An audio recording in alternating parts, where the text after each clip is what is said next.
Norway.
Norway.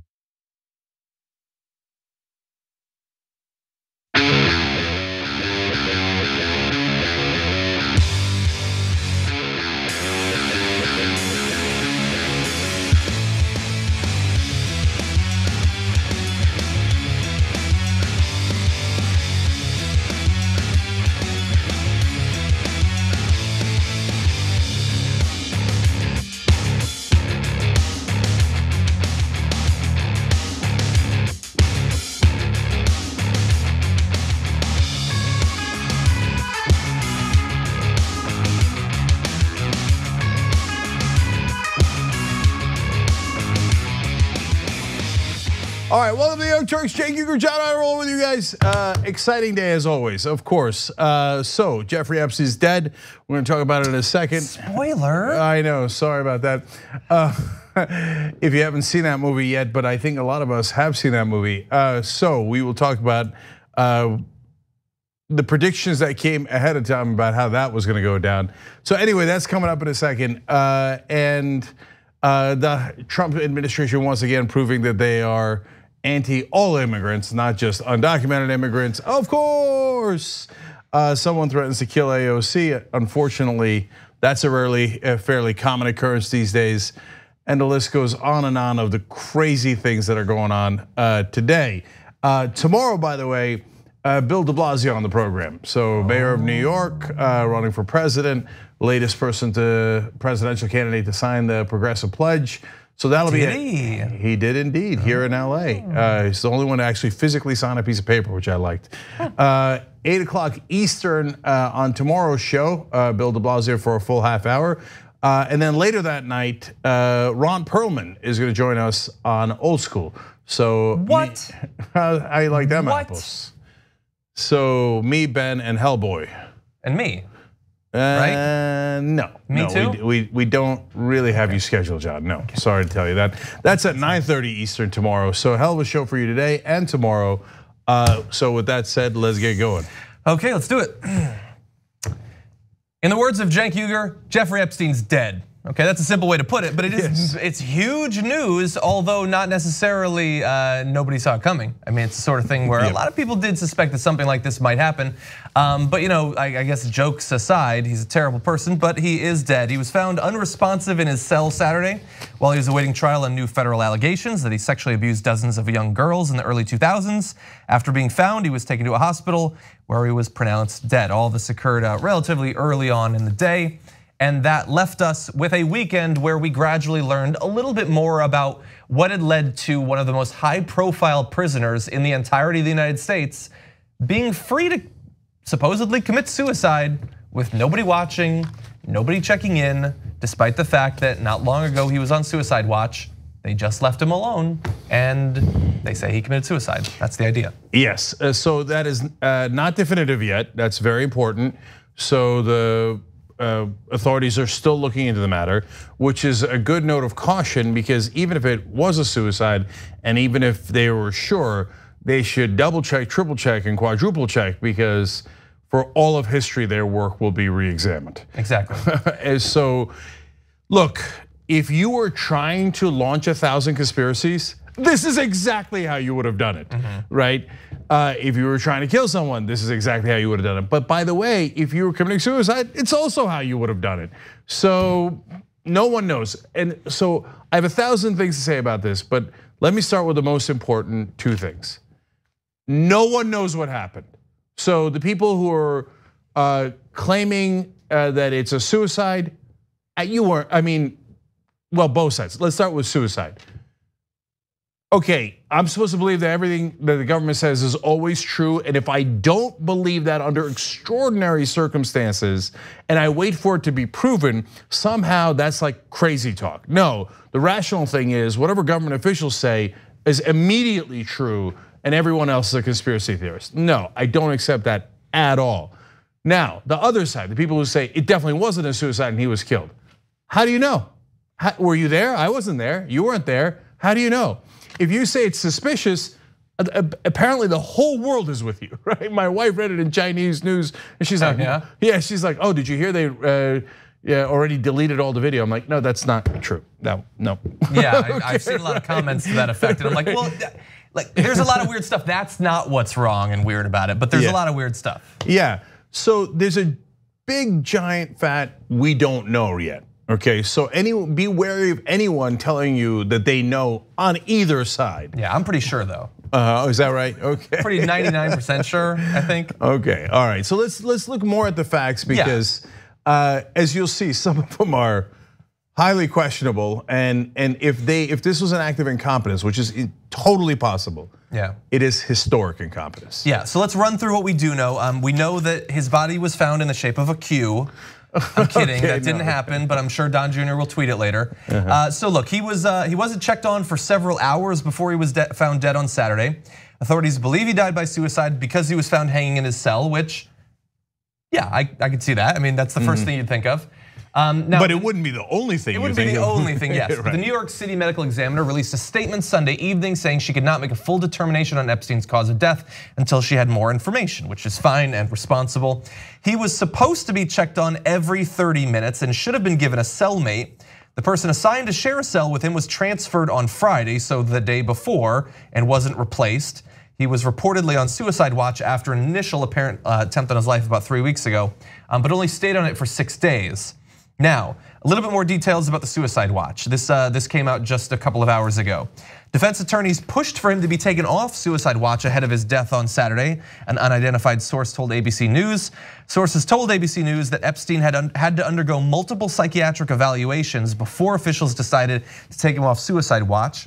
There's likely no video showing his apparent suicide death. As sources told ABC News, it does not appear that cameras are trained on individual cells in the special housing unit where he was held. Okay, so let's dive into a couple of those things. Perfect storm. Yeah, it really is. And there's more about the perfect storm of coincidences. And it really might be that for the 88th time.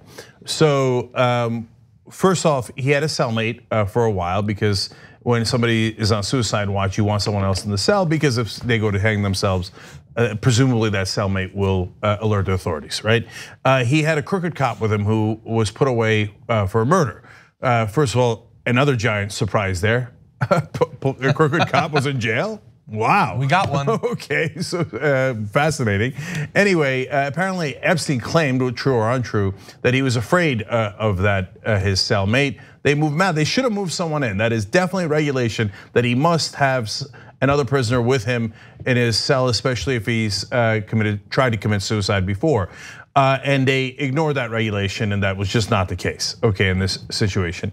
Then the video. Look, I don't think it's reasonable to expect that there would be video inside the jail cell. I think that's too much of an invasion of privacy under any circumstance. But is there video around the jail cell? Of course there is. Now, as I said on Twitter over the weekend, if any of that shows up missing, that's it, fire everybody. Fire the Southern District of the District Attorney for the Southern District of New York, fire Bill Barr, fire any Republican, any Democrat in any way attached to this, from the lowest person to the highest person, because then there'll be nothing that could convince me that there's a series of coincidences that also involve missing tapes from that prison block, right? But that does not appear to be the case right now. In fact, right now we don't know anything about video. So you're saying definitively he didn't do it? Okay, stop it. All right. So, 100%? You're saying? No. Whoa, you're more sure than usual. No. Usually you're wishy-washy, you know? So let's see what the video situation is. If any of it is missing, that's beyond a coincidence. Then I won't accept anything the government says, anyone in charge of this current investigation, right? But presuming that the videotape is there, it'll be interesting to see, and it'll be super important and relevant to see.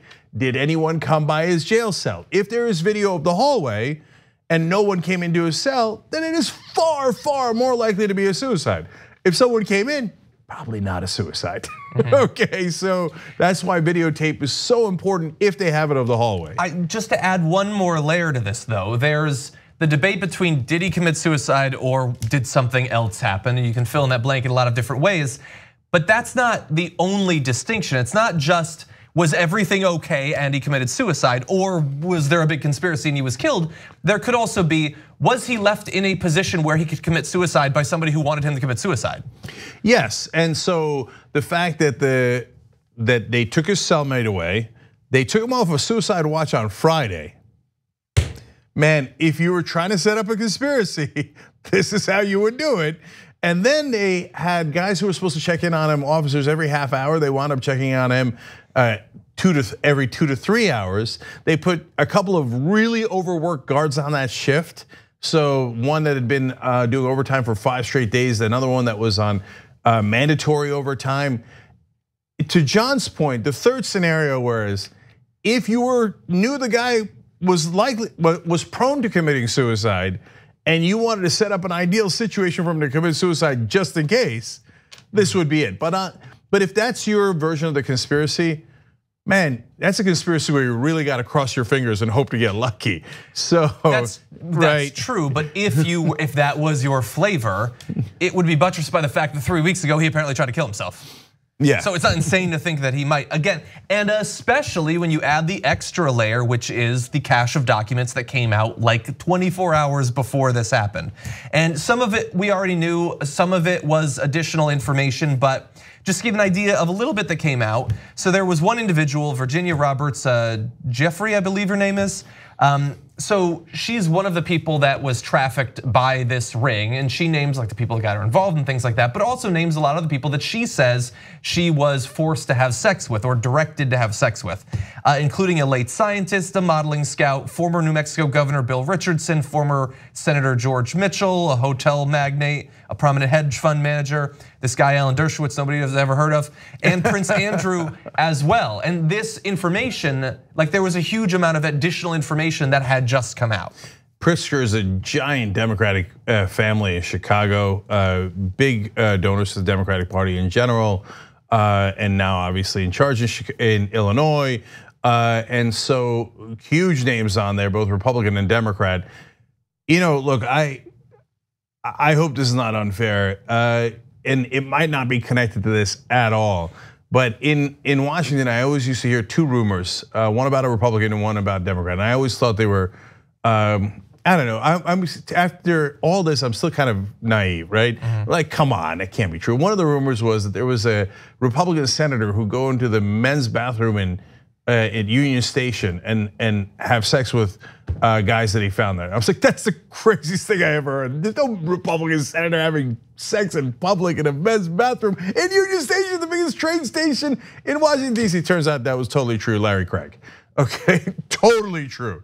Even though I found it to be the most unbelievable thing I'd ever heard. The other rumor I heard, and it doesn't mean that this is true, was people would always say, oh, Bill Richardson, a really interesting governor of New Mexico, did a lot of the things in government. A lot of people thought him for vice president, but the girl issue.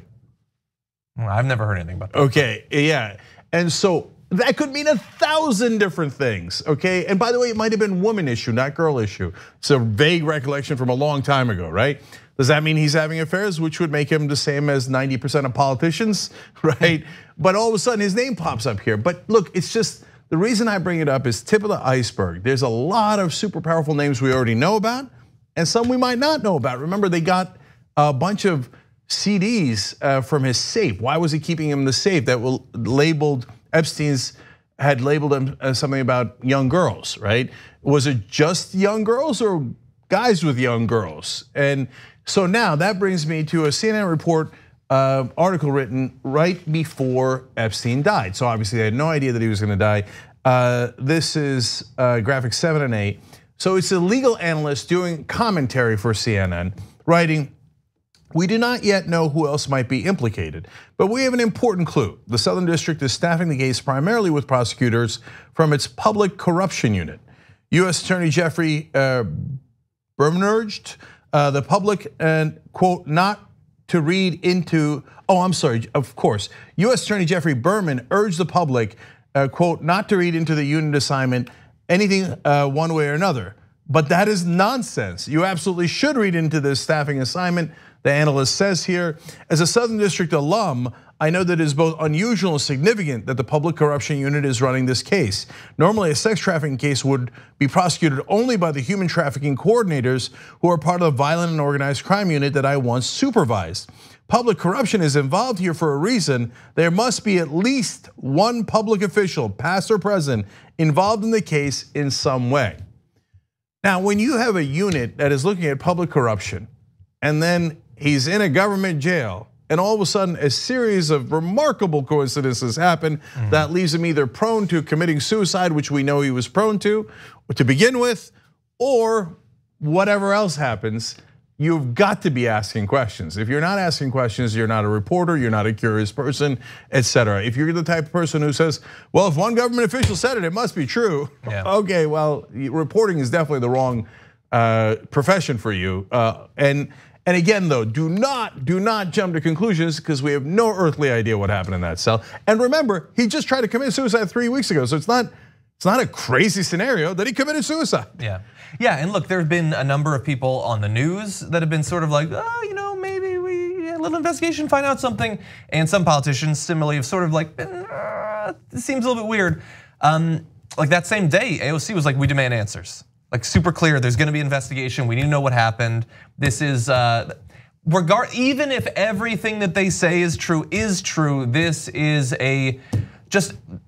justice has been ripped away from so many people who've been fighting so hard for it for a long time. It's not the end of all the legal actions or anything like that. There's gonna be civil actions and a variety of different things, but he cannot be questioned. He can't speak at trial, all of that.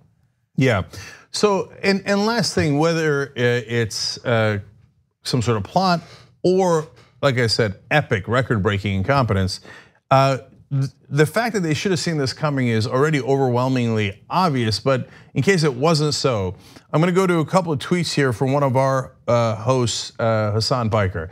So graphics 9 and 10 here. This is what he tweeted not after the death, but several weeks before. This was on July 25th. He wrote, "So we're all in agreement that we think someone's gonna kill Epstein before he gives up names, right?" And lo and behold, Epstein's dead. Now, before I go to the second one, now, if a talk show host can figure out that this is a significant possibility, you would hope that the people holding him might think it's a significant possibility. And instead of taking every action to make it more likely, you would hope that they would take every action to make it less likely.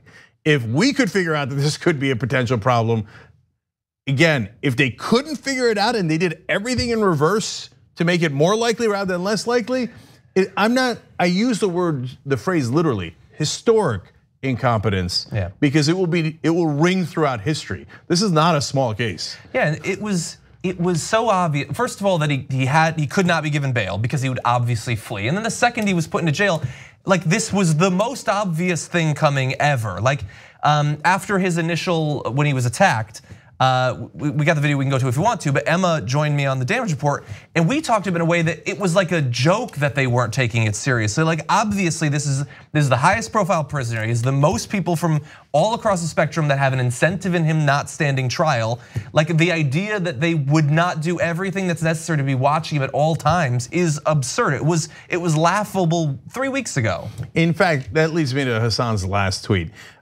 This is also a couple of weeks before the death. It was also on July 25th. If you don't know, Hassan's the host of Breakdown and a new show on the TYT network, Agitprop. Check it out on tyt.com/agitprop. But that's a whole different matter. But in this case, he said, any prison that doesn't put Epstein under 24/7 surveillance and solitary confinement right now is also responsible for him getting assassinated.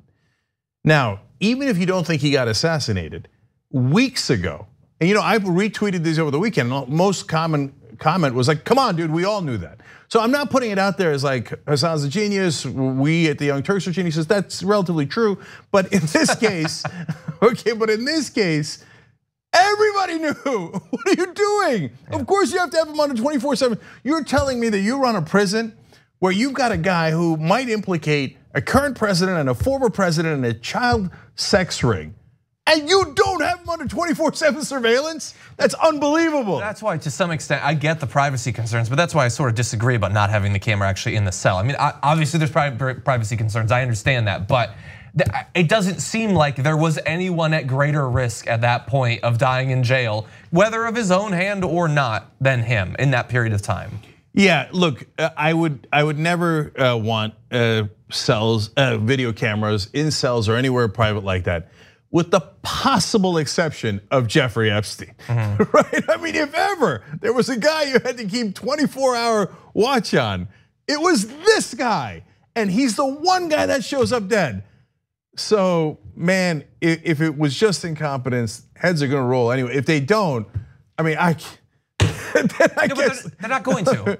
That's crazy. How could someone? There's gonna be absolutely nothing. No, under the most benign explanation, people must be fired over incompetence. Okay, well, there has to be an investigation. We'll get Acosta to do it. He'll look into it and we'll see what happens. Yeah, well, if they cover it up right away and there's no consequences, that is even more questionable. Because if no one gets fired over it, wait a minute, you thought that went perfectly well? Well, William Barr's in charge. Yeah. Why would he investigate? No, but that's my point. If they don't, like if there's actual incompetence and he committed suicide because they bungled it, they would obviously fire someone, right? If they don't fire someone, that makes it less likely that it was incompetence and less likely that it was a suicide, because you wouldn't fire the guy who you worked with, because then he'll tell people that you guys did it together, right? You would protect the guy who did it if it was a plot, right? If it's not a plot, you'd be like, what were you thinking? Not guarding this guy, you're obviously fired.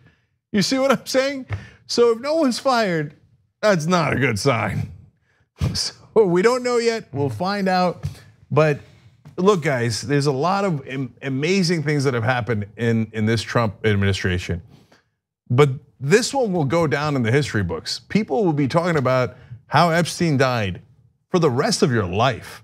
It'll be 20, 30 years from now, and somebody will bring up this case, whether it's a conspiracy or not a conspiracy or whatever happened. But this will not go away. This is a perfect storm to launch 1,000 conspiracies, one of which might be true. I wonder who's gonna play him in the movie. Paul Rudd could do the 90s for him. Anyway. Okay, all right, we gotta take a break? Yeah. All right, we got a lot more coming up when we return.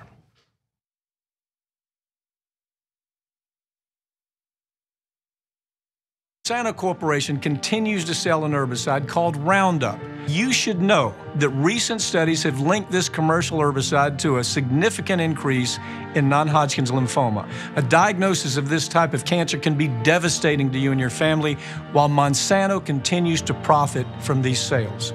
If you or a loved one were exposed to Roundup at work or at home and then developed non-Hodgkin's lymphoma, you might be entitled to financial compensation, and you have a right to take action now.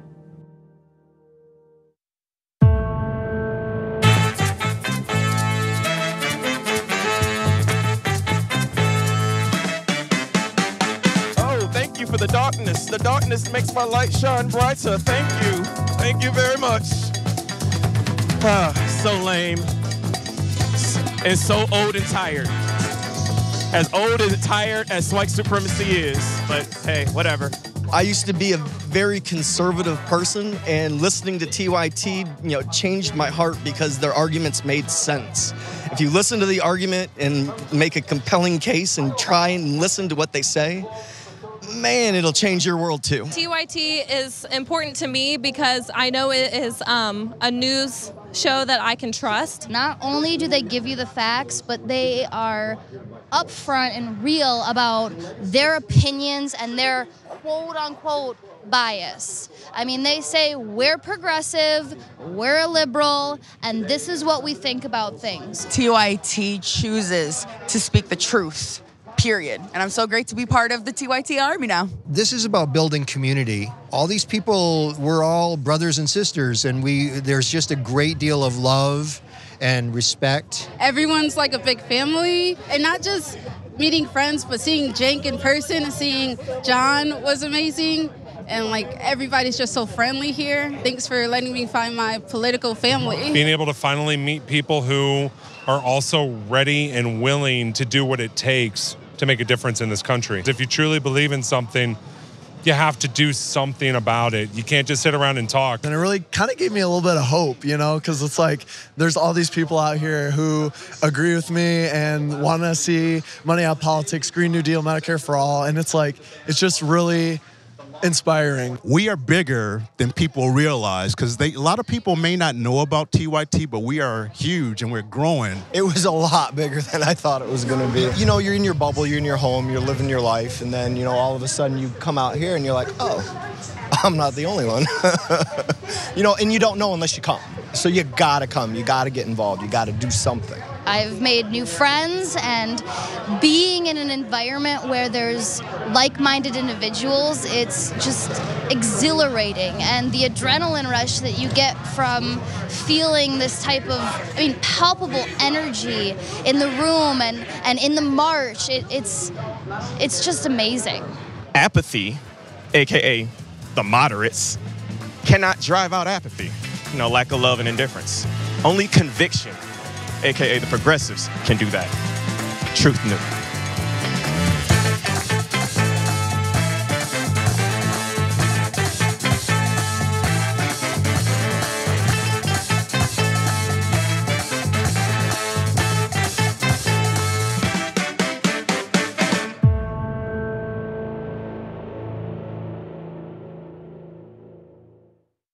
Aaron, which one do you like better? What is this? Or what is this? Go.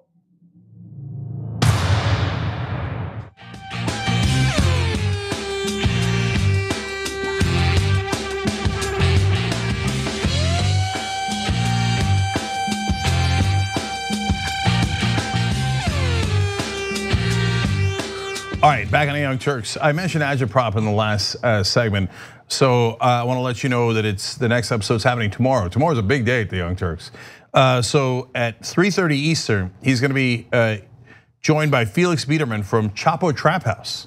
So Chapo Trap House in the house. So you can watch the first hour live. It's freely available to everybody, tyt.com/live. The second hour is just for members, and obviously members can see it anytime they want. And in order to sign up through Agitprop, go to tyt.com/agitprop to let us know that that's what made you want to become a member, because that's very relevant to knowing what kind of shows you want to do.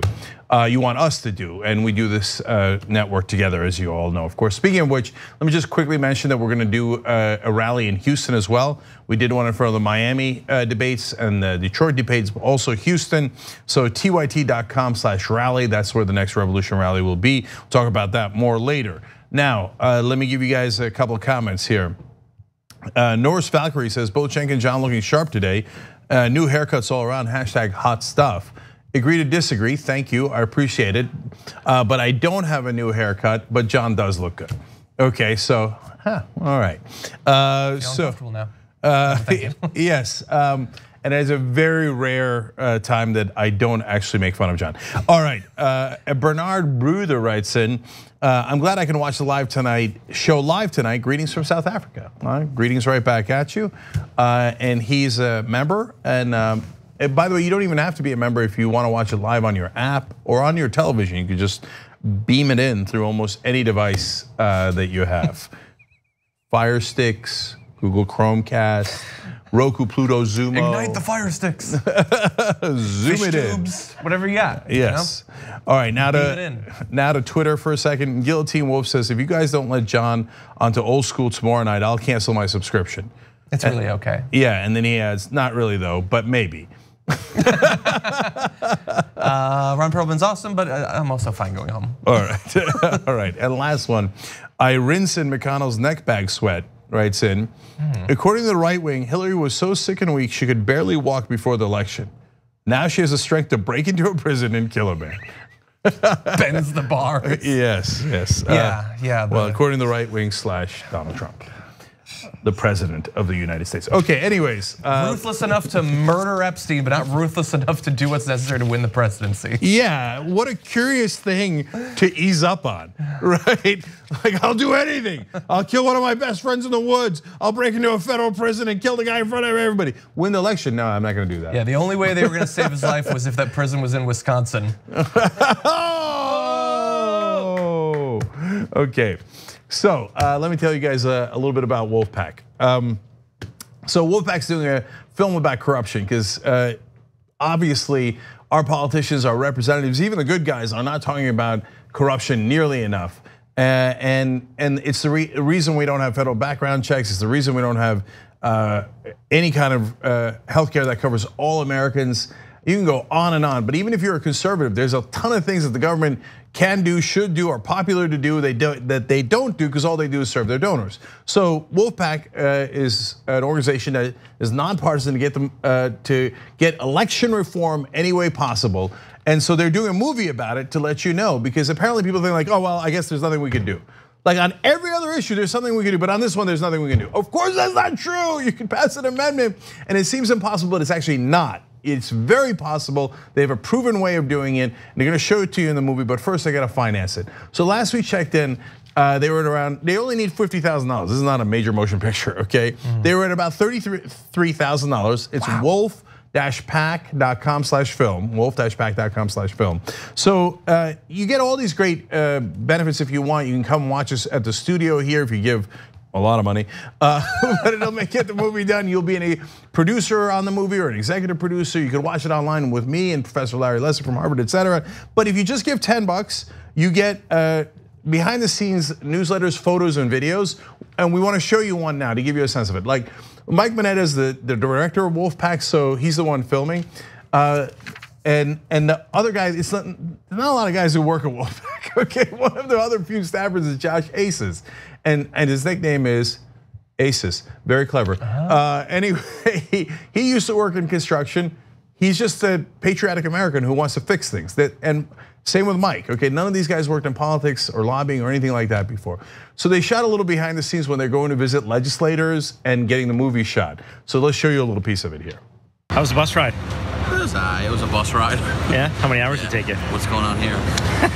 Some behind the scenes stuff. Yeah, say hi to everyone. Hello. Sorry, I'm a little groggy. Boston traffic. Yeah, it's a thing, huh? It is definitely a thing. All right, so what do you think about the start of this day, Josh, huh? So we jumped in the wrong lift. Totally went the wrong way. Did. And now we got dropped off a couple streets over because they're doing some construction and we're about to hoof it. To the camera guy's house. To the camera guy. All right, let's do it. Sponsor here, Twan Gaines is, she's awesome. I think she called herself a tiger, right? She did, yes. I would agree. Oh, look at this, Josh. Emergency use only. We want to call it and say we've got an emergency here. Corruption is. We got an emergency. Destroying America. Congress and what is it? Special interest has a stranglehold on Congress. All you have to do is pick up that phone, Josh. Go ahead. I don't know. No? Nope. Nope. He's not going to do it. Oh well. Next interview. Okay, they're having fun. I love that behind the scenes stuff. Mike, next time, shoot the other way. Anyway, so Ace is the national organizing director. I want to show you some people that they filmed. Argentine Craig, she is a wonderful volunteer and activist in the state of Maryland. And she's working so hard to fix the system, get money out of politics, or whatever election reform that this country is ready for. And they interviewed her. They also interviewed Josh Silver. Josh Silver is the head of Represent Us, another wonderful group working to get money out of politics and fix the corruption in the system. They also interviewed Tawana Gaines. Tawana Gaines is the sponsor of the legislation for Wolfpack. in Maryland. She's a Maryland House delegate. They're patriotic Americans, Republicans, Democrats, and everyone in between in all these different states fighting to get the job done. You could help by getting the message out, which is so important, at wolf-pack.com/film. Do that, and you get the chance to watch the movie with us virtually, or maybe even in the studio. So check that out, and I want to thank all the American heroes who are fighting this fight, and obviously all the folks at Wolfpack making this possible, and all of you who donated to it so that it could become a reality. Thank you. All right, what's next, John? Okay, a lot more news. That's what's next. Virtually since she was sworn in, Representative Alexandria Ocasio-Cortez has faced an unending stream of abuse, both online and from right-wing media. And that has often, and especially recently, moved into the territory of what is perceived to be threats against her, encouraging violence, pitching her as some sort of extremist that she's not, billboards that are extremely inflammatory. We of course saw the messages from Border Patrol agents that were both violent and sexually violent against her and others in government. And now, today, we've got news of someone who came a step closer to being considered a credible threat against her life. Timothy Ireland, a 41-year-old, was indicted in US District Court in Toledo, which is not where the terror attack happened, Donald Trump, with one count of making interstate threats, one count of being a felon in possession of a firearm, and one count of being a fugitive in possession of a firearm, according to the US Attorney's Office for Northern Ohio. He was quoted as saying, "She should be shot, can't fire me, my employer would load the gun for me." And according to prosecutors on the case, he stated that he made those statements and was very proud of the post he made. He also stated he has firearms and always carries them concealed. That's what he said to the team investigating him after he had been found. Yes, so they went to his house and they found ammunition, but not a weapon. But to be fair, he is proud that he is good at concealing it. Yeah, I want to mention it because it's very odd. Capitol Police and ATF, they detained him at the scene at his house and found 7 rounds of ammunition, 3 rounds of 32 caliber ammunition and 4 rounds of 45 caliber ammunition. Who has 7 bullets? Yeah. That's not how you buy ammunition, that's bizarre. And who has those specific kinds of bullets but not the guns to go with them? So, even though he says he has a gun. Yeah. And it's concealed so well that they haven't found it yet. And you're gonna be shocked to find out that this guy is a felon. He had committed crimes in the past and hence is not allowed to have those weapons. Weird that the mentally unstable guy threatening to kill people had committed crimes in the past. So that is part of the reason why authorities have taken him in. This story made me worry because for the obvious reason. The obvious reason is there's all these folks out there looking to do harm to people, or who at a bare minimum say it cavalierly online, like, oh, it would be great if I could murder a sitting congressperson. But, and by the way, when the authorities call him, the cops are calling you about a murder threat. He doesn't even think he should say he was kidding, even though that would obviously be a lie, given that he actually did say, oh, no, I'm proud of it. I would like to shoot her, right? Like, that's the state we're in, so that's the normal outrage, right? But I get that every day. So I'm beginning to wonder if I'm the crazy one that, like, I've just gotten used to death threats daily. Like, do people not get death threats daily? No, regular people don't. Yes, no, I know regular people don't. Stuff has been normalized for you that probably should not be normalized. But yeah, if you're in the public eye, it's much more likely that crazy people are going to take an interest in you. And it's not always positive. Yeah, I guess given the level of death threats I get, I'm surprised that more legislators are not getting them round the clock. Like that this is a news story. Well, certain ones do. I mean, we know that Maxine Waters is targeted quite often. I mean, there was the pipe bomb scare, obviously. Now, she has talked about this previously. Now, understand the quotes we're gonna show you. This is from before this most recent issue, it's from earlier this year. But AOC had said about the sort of vitriol and threats that come her way. What people maybe do realize is when organizations air these hateful messages, my life changes because of the flood of death threats they inspire. I've had mornings where I wake up and the first thing I do with my coffee is review photos of the men, it's always men, who want to kill me. I don't even get to see all of them, just the ones that have been flagged as particularly troubling. It happens whenever Fox gets particularly aggressive and hateful too. Young interns have to constantly hear hateful messages, far beyond disagreement, from people we don't even rep. All of this is to say that words matter and can have consequences for safety. For those who believe in free speech, whose free speech do you believe in? Because some folks using free speech to defend racism are also supporting folks passing laws to allow running over protesters. And so she, of course, noticed the pattern between these death threats and the attacks against her on Fox News. Those continue, obviously. She has talked about in apocalyptic terms in right-wing media. She is pitched as a person that's trying to destroy your country, perhaps end your life, bring in murderers and rapists and those sorts of things. And then what do you know? Of the millions of people that watch those videos, some percentage take it really seriously, a smaller percentage wish they could act on it, and a smaller percentage perhaps might try, and that's where thankfully law enforcement has so far stopped any actual issues or any actual progress on that. Look, I mentioned my case because I don't know how to get control over it. I don't mean for me personally, I mean overall as a society. I mean, there's the one part, AOC gets real death threats, Ilhan Omar gets real death threats nonstop, right? Every once in a while a Republican will go, you know what? Someone called up my office and was mean to me. No, dude, that's not a threat. Okay, that's if they were mean to you by saying I'm going to kill you, then that's a death threat, and you should definitely report it to the cops, et cetera, et cetera. But like, apparently they've got this bubble around them where they never even get criticized. So when they get criticized, they're like shell shocked. For the Just Democrats, it's been 24/7, right? For all these young legislators that came in looking to upend the system and bring democracy back, no matter where the source is, but it's almost always the right wing. It's nonstop threats. But at least they're Congress people, and I don't mean to, I mean, it should be taken super seriously, and I like that they have files of the guys. That looks like law enforcement is doing a great job of at least doing their best to try to protect them. But if you're in the online world, good luck to you. There ain't no FBI and cops working 24/7. Look, Cesar Sayoc, the pipe bomber, did a threat against one of our hosts, Francis Maxwell.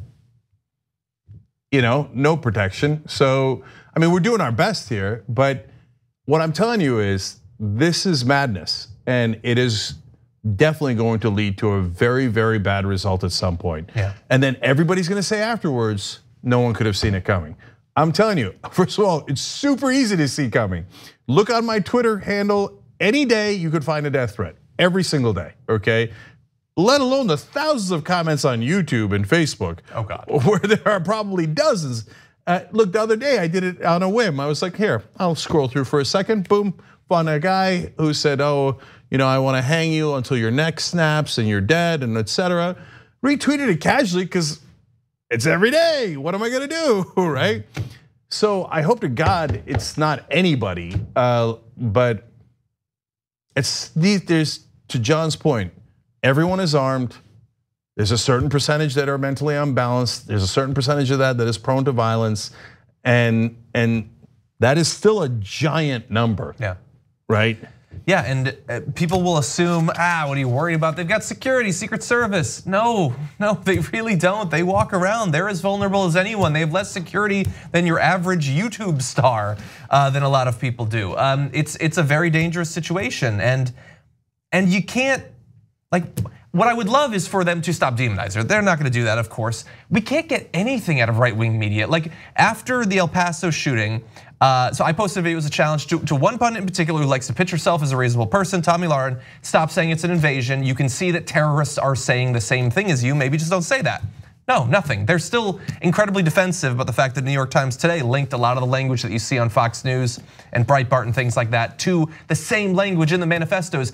They won't even change the particular words they use around it. Like the idea that the Five isn't gonna make every show about AOC and Fox and Friends are gonna attack her on every episode, even though they can see that we are getting closer and closer to someone making an actual attempt on the life of a particular congressperson. But they either don't take it seriously or they don't care if something happens. Yeah, last thing on this, guys. Aggressively criticizing politicians is awesome. There's absolutely nothing wrong with that, and we do it every single day. But the language that you use, to John's point, is so important, Because, for example, if you're going to use it about a Jewish congressman or senator, you might love them, you might hate them. If you do hate them or you don't agree with their policies, if you say they stabbed us in the back, don't do that. You might think that, hey, look, it's because they voted with the Republicans, etc. No, you have to be careful about that stuff because that has a history. And what it does is it triggers people to violent action, right? Saying that somebody is an enemy of the people, it's an obvious violent trigger that has been used in the past to trigger people into violence, etc. And so when you know that history and you press that button anyway, repeatedly, well, then you're not being careful, you're being the exact opposite. You're almost egging people on. Yeah. And talking about how immigrants are invaders is a neon light blinking, do violence, do violence. This is what has led to violence almost every single time. And in fact, both Laura Ingraham and Tucker Carlson have said the immigrants will not replace us. That is classic fascist talk. And that is meant to trigger violence. If they don't know that, they're incredibly stupid and have no chance. And none of their producers know because it's on a teleprompter. No executive Fox News knows that. No producers at Fox News know that. And none of the hosts know that. No, I'm afraid that some of them do know that. And they write that anyway, not just to say, hey, I don't agree with their immigration policy, but to add the line that is implied. And someone should do something about it. Yeah. Okay. It's dangerous times. All right, we got to take a break. We'll be right back.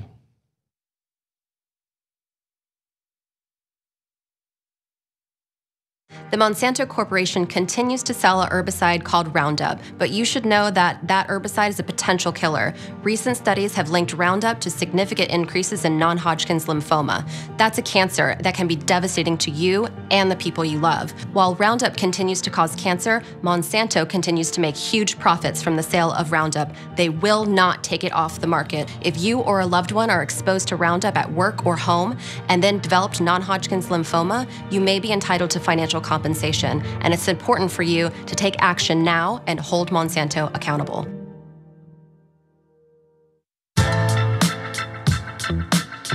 I went to Kentucky Fried Chicken when I first got my license, like 17 years old or 17, 18, whatever it was. And I'm driving, I think, my dad's Oldsmobile. And I parked it in a place where there was two cars next to me, really tight spot, and a car behind me. I don't even know how I got in there because I'm a terrible driver. Back then I was an even worse driver. And on the roads I'm okay, but in parking spots I have terrible spatial reasoning and I'm a mess. And on my way out, I hit all three cars at once. I broke all records, okay? So I went, as I'm backing out, I went boom, oh shit. And this side hit that car, this side hit this car, and the back hit the third car, okay? And I got stuck, I didn't know how to get out. Like, I went, okay, this, and then I'm like, no, and then, right? And then finally I had to stop, go inside the KFC and go, A, I'm sorry, I hit a bunch of your cars. They're like, what do you mean a bunch of your cars? I'm like, I don't know. Wow, there's a B? Yeah, I'm like, I hit 3 cars, I don't know. So you guys gotta come help me, okay? Okay, so one, my bad, really sorry about that. Okay, number 2, can someone take my car out? Because I don't wanna keep hitting your cars and I'm incapable of taking it out of this spot. I'm Hassan Piker. Don't forget to follow me on Instagram at Hassan D. Piker and on Twitter at Hassan the Hun. And this has been The Breakdown. Was that good, guys? Okay, not enough hashtag use. Hashtag abs, hashtag model, hashtag woke bae. Hashtag one black friend. I'm thinking more rings. I got him here. You need more accessories, way more accessories. I don't know where to put it. Come on, throw these on. Woke bae, not sleep bae. More sexy too. When's the last time you posted on Instagram? Too long, come on, man. No, you need to post at least once an hour. What's the outfit of the day today? Is this what you're going with? No. We need more accessories, we need. This doesn't have anything to do, it doesn't. For your gay audience, man. Yeah, the gays love you, man. Okay, what else? What else do I need to do? You haven't appropriated a culture in a week. We have like a kimono or something. Damn, that looks good on you, dude. Perfect. How many rings you got on? Do we have any more? I got 3 more. Yeah, can we get more rings on this? And when you're done, kiss the ring. Look at the camera. Kiss the ring. Maybe like a little wink. Islam's role in terrorism and all the Huffington Post articles weren't doing well. I wasn't. How many likes did our last outfit of the day picture have? Only like 100,000. So I think that's where your focus needs to be. I hear you on all the blah, blah, blah social issue. We need to focus on followers. Kids in Yemen. We don't care if you sleep at night. Dab, mother. Dab. Okay, I'll dab. There you go. There you go. More. Talk about yourself more. I'm Hassan Piker. Don't forget to follow me on Instagram. Yeah, be more into it. Instagram is important for me. Americans losing access to healthcare coverage. I hear you. Attack Tommy more. I've done it so many. She shoots out of her living room now. It's like punching down now. We're okay with that. But it helps the brand. We made you. We got you verified. You're nothing like, come without on. us. I don't know what else I need to do here. Dude, just take off that shirt. That's exactly why Tommy Lauren is stupid. I hate you. I'm Hassan Piker. Follow me on Instagram. #WokeBay. #WokeBay. Please follow me.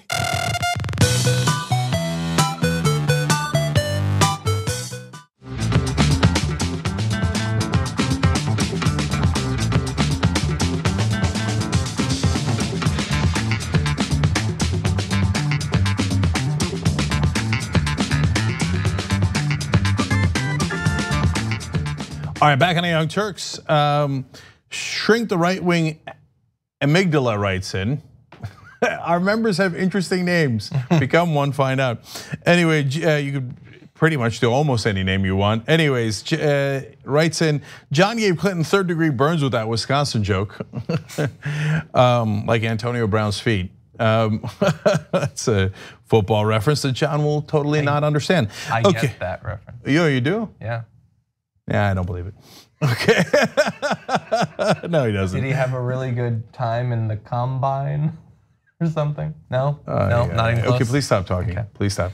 Okay. I actually like football. I just don't follow it that much. No, that's apparent. Okay, Joe writes in, finally got around to getting a membership. Hey from Nova Scotia. Well, hey, right back at you, Joe from Nova Scotia. And if you guys want to do the same, tyt.com/join, independent media where we don't just take the government's word for it, we also don't take lunatics' word for it. We actually try to do the best we can at ascertaining the facts. And we are also, of course, home of progressives and proud of our perspective. English teacher in 1984 says, I will never understand this Christian mindset, and she put Christian in quotes, that says, I disagree with you, therefore you should die. Now, to be fair, English teacher in 1984, that is definitely not just a Christian mindset. Unfortunately, the more accurate way of phrasing that is the fundamentalist mindset. So fundamentalist Muslims, Christians, even Buddhists think if you don't agree with me and my religion, it's time to kill you. And if you think the answer to, I think, being challenged on your ideas is to kill someone else, you're probably not on the winning side, right? Like if you're so wrong that you think, well, the only shot I got is making sure that guy can't talk anymore by killing them, then your argument is probably the worst argument that anybody's ever heard. Yeah. And that's true for all fundamentalists. They're all idiots, zealots, and totally and utterly wrong. So I think that's pretty clear. I've stated my thoughts on that. And then one more thing, guys. So I told you we're a progressive show, obviously, most of you know that. But we also have progressive sponsors, including Aspiration. So that's where you can put your money and get the best rates, free access to ATMs all over the world, FDIC insured, no monthly service fees, and 10% of their money goes to charity, which is unbelievable. And they don't put your money in fossil fuel companies, private prisons, etc. So aspiration.com/TYT. It just takes about 3 minutes to open an account. If you want to throw $10 in there and see how it goes, or $100. And then as Anna did, and she's talked about it on the show before, she's like, I put a little money in, didn't think much about it. And then I looked at it and I'm like, these rates really are incredible, right? And so she started putting more and more, and then she transferred everything she had in there. And she's going around evangelizing to everybody. Like, do you know how you get cash back? Like you get cash, this is crazy. And you have peace of mind. Win-win. Aspiration.com/TYT. All right, John, what's next? Okay, let's move back to the campaign. Like the rest of the candidates, Joe Biden is in the process of campaigning throughout this primary. But the tough thing about campaigning is that you have to talk a lot, and it's not going very well for him. Very often, frequently, over the past week or so, he's said things and hasn't really said what he meant to say, or got a little bit confused about timelines. And so we're gonna talk about that here. We wanna show you the most recent instance of this though, and it had to do with the movement spawned by the Parkland mass shooting. I watched what happened when the kids from Parkland marched up to, and I met with them, and then they went off to up on the hill when I was vice president. They went off the hill to go into those neighborhoods. So, as many people, of course, pointed out, he wasn't vice president when that particular attack happened or when the movement happened. So, of course, he wasn't vice president to talk with them. An official with his campaign says that he was thinking of the mass shooting at Sandy Hook Elementary School when he misspoke. That attack, in which 20 children between 6 and 7 years old were killed, along with 6 staff members, was in December 2012. So he would have been vice president at that time. Well, so first of all, when I saw it, I was like, not in the category of gaffe. So let's talk about the different kinds of things that a candidate can say wrong and put them into categories so we have clarity. So when Biden says we're going to support truth over facts, clear gaffe. That doesn't make any sense. He just misspoke, right? It's a George Bushism. Yes, and so that's I think fairly clear and obvious. When he says poor kids can be just as smart as white kids, well, that might go to state of mind. So I would have that in a different category, right? Yes, you blurted that out by accident and he immediately fixed it, but why was that even in your head? So that's a slight, and this one is a third category where I'm worried about you, right? You were not vice president during Parkland. That's a really weird thing to say. And then nice job by your spokespeople of trying to cover for it by saying, oh, he was thinking of Sandy Hook when he was vice president. Well, that makes sense. And that seems like a pretty good excuse, and maybe it's true. Until you watch the video, which you just watched. He talked about the marches. The marches were definitely the Parkland kids. Yeah. So I'm worried about him. So yeah, I mean, this is a tough one because I have to understand going into analyzing a story like this that I am not a Joe Biden supporter, and so I'm inclined to be more critical of him than I am of some other candidates, and so we think that he really imagined a time in which those marches happened and they came up and him and Obama were standing there. If that is true, that is not a small problem. Yeah. That seems like a pretty significant one. Well, I actually think that we're relatively unbiased about this. I don't support Joe Biden for winning the Democratic nomination. I'm super clear about that. But on the other hand, we're certainly not in any way, shape, or form right-wingers. And so I thought Hillary Clinton was definitely the wrong candidate, but when people were saying that she was having aneurysms, it's like, no, she's not, you're making that up. And of course, I was right about that. By the way, some people still haven't let that go on the right or the left, right? It's been years. It's been, when is the aneurysm coming? Okay, but so, no, I would like to think that we're super fair about the facts. I might not love Joe Biden's conservative opinions within the Democratic Party, but whether he has got a mental state that's sound or not it has nothing to do with policy. So along those lines, Donald Trump then tweets, Joe Biden just said, now referring to another gaffe, we believe in facts, not truth. Does anybody really believe he's mentally fit to be president? We are playing in a very big and complicated world. Joe doesn't have a clue. To which I would say, are you kidding? Okay. Dude, sit this one out, man. Right, like just let it go, let it go. What you're doing is drawing attention to yourself. So this is if what they say about Biden is true, it's gonna be a battle of dotards, right? Like, Trump is the most mentally unfit person to ever serve in any public office in America, let alone president. You're talking about the world is complicated. You're the idiot who came out and said nobody knew healthcare was this complicated. Everyone knew that except you, dotard, right? And then also with North Korea, like, oh, North Korea, nobody knew North Korea was there, but that's okay, I can solve it. By the time I see him in 1 second, I can figure it out. Sit it out, dude, sit it out. Can I add a few really quick? Yes. I mean, the Tim Apple thing, he called him by his company over and over. He's done that with other people. He tweeted Covfefe, we've seen him after getting off a plane, he has no idea where the limo is. There's nothing around, there's just the limo, he can't find it. His brain is melting out of his ears and he's criticizing Joe Biden. Now that does not mean that Joe Biden doesn't have a problem, but there is only one person who should not be criticizing Joe Biden, and it's the president. Yeah, I'm gonna keep beating him up. So let alone the oranges of this story. Okay, it's true. He said oranges instead of origins like 4 times. And what's amazing is, in the midst of that, he once said origins. So he knows the word origins. One more. Yeah. He was at a big meeting. The video cameras are rolling. He's like, I think it was Rudy Giuliani. I forget, it might have been Lindsey Graham, but he says, this person, Rudy Giuliani's been doing a great job. He's wonderful. Where is he? Where is he?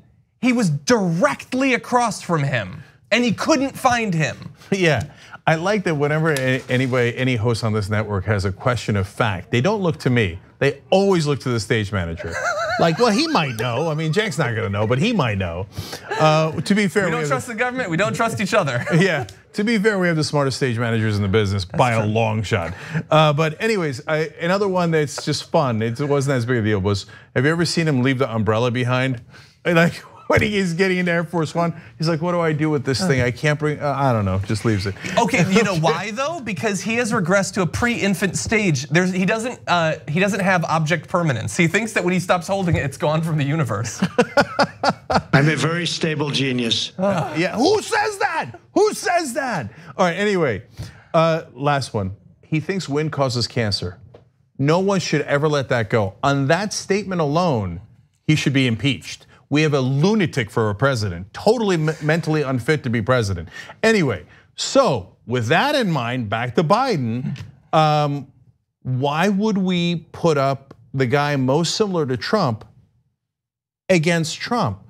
We're supposed to be going the opposite direction. Trump is polling in the 30s, but yet maniacally, the mainstream media and the Democratic Party insist, oh no, in order to fight Trump, we have to get the guy that is most similar to Trump. Yeah. What? That makes no logical sense. No, Cenk, John, you guys don't understand. We have to get a guy who is the most similar to the candidate that Trump was up against last time, an establishment Democrat with a long history of working with corporations and big businesses and big donors. Why? The last one lost to Donald Trump. The last establishment Democrat lost to a donor. And she was actually totally fine mentally. She was incredibly smart, just didn't have the right policies. So Biden, on the other hand, is at best case scenario with the gaffe after gaffe. In a bad case scenario, it's worse than gaffes. We can do, you're talking about we gotta go with Biden so we don't risk losing. What? That makes no sense. We can't go with Biden because we don't want to risk losing. But through all this, I'm desperate to be fair to all the candidates, including Biden. And look, there's still a part of me that likes Biden from the old days. I love his speeches when he leans in, goes, no, this isn't about politics. This is serious, I'm not joking. I love when he does stuff like that. But when he says Parkland and talked about the marches, and I'm worried about him, man. And if he's our candidate, then I'm worried about all of us. But even if you put the politics aside, that's not normal. Yeah. Let's just put it that way. Agreed. We're out of time.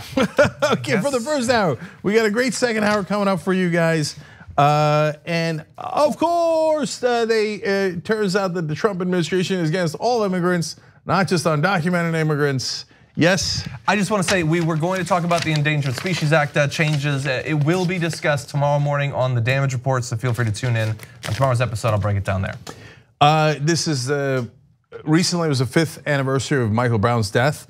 The right wing and cops have found an obnoxious way to celebrate. I will counter that, which will lead to more death threats. Okay, so that's in the second hour. So come back and check that out. Windmills. The Monsanto Corporation continues to sell a herbicide called Roundup, but you should know that that herbicide is a potential killer. Recent studies have linked Roundup to significant increases in non-Hodgkin's lymphoma. That's a cancer that can be devastating to you and the people you love. While Roundup continues to cause cancer, Monsanto continues to make huge profits from the sale of Roundup. They will not take it off the market. If you or a loved one are exposed to Roundup at work or home and then developed non-Hodgkin's lymphoma, you may be entitled to financial compensation, and it's important for you to take action now and hold Monsanto accountable. This is the wildest, craziest motherfucking race I've ever seen. What are we gonna do? Not make brackets? Let us whisper victory. Wait a minute! All of a sudden, here comes Bernie! Good night and good luck, everybody.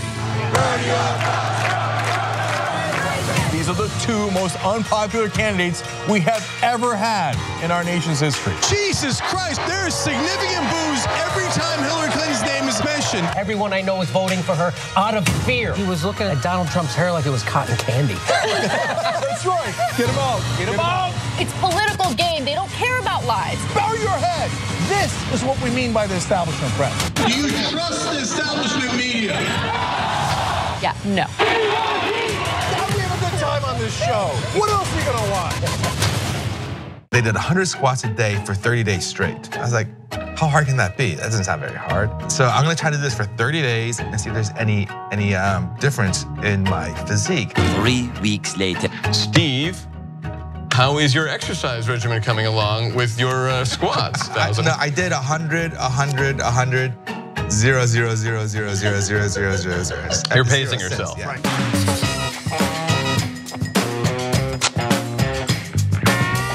From this day forward, a new vision will govern our land. From this day forward, it's going to be only America first. America first. Yes, President Donald Trump has made life hell. Everything is always about race because the sitting president, known for his trigger Twitter fingers, somehow kept it tight-lipped over the Nazis who returned to Charlottesville last week.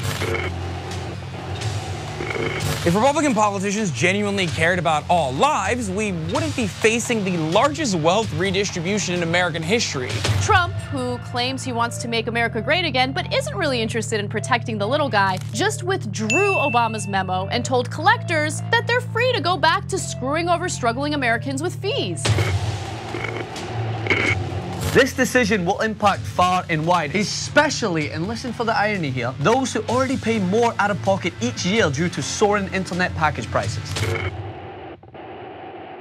There's a ton of racist monuments in America.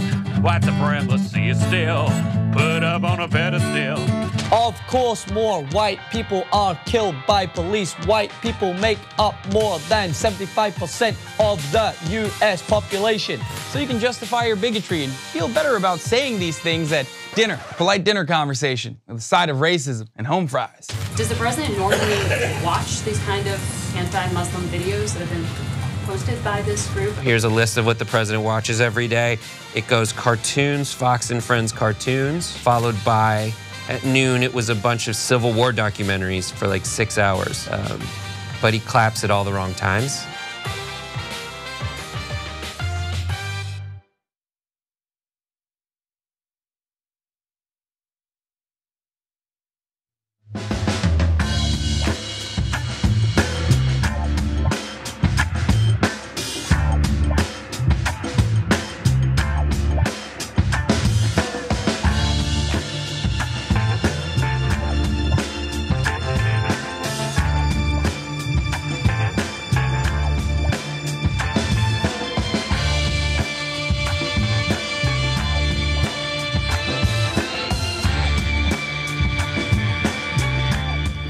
All right, back on the Turks. Brooke Thomas, Francis Maxwell joins us.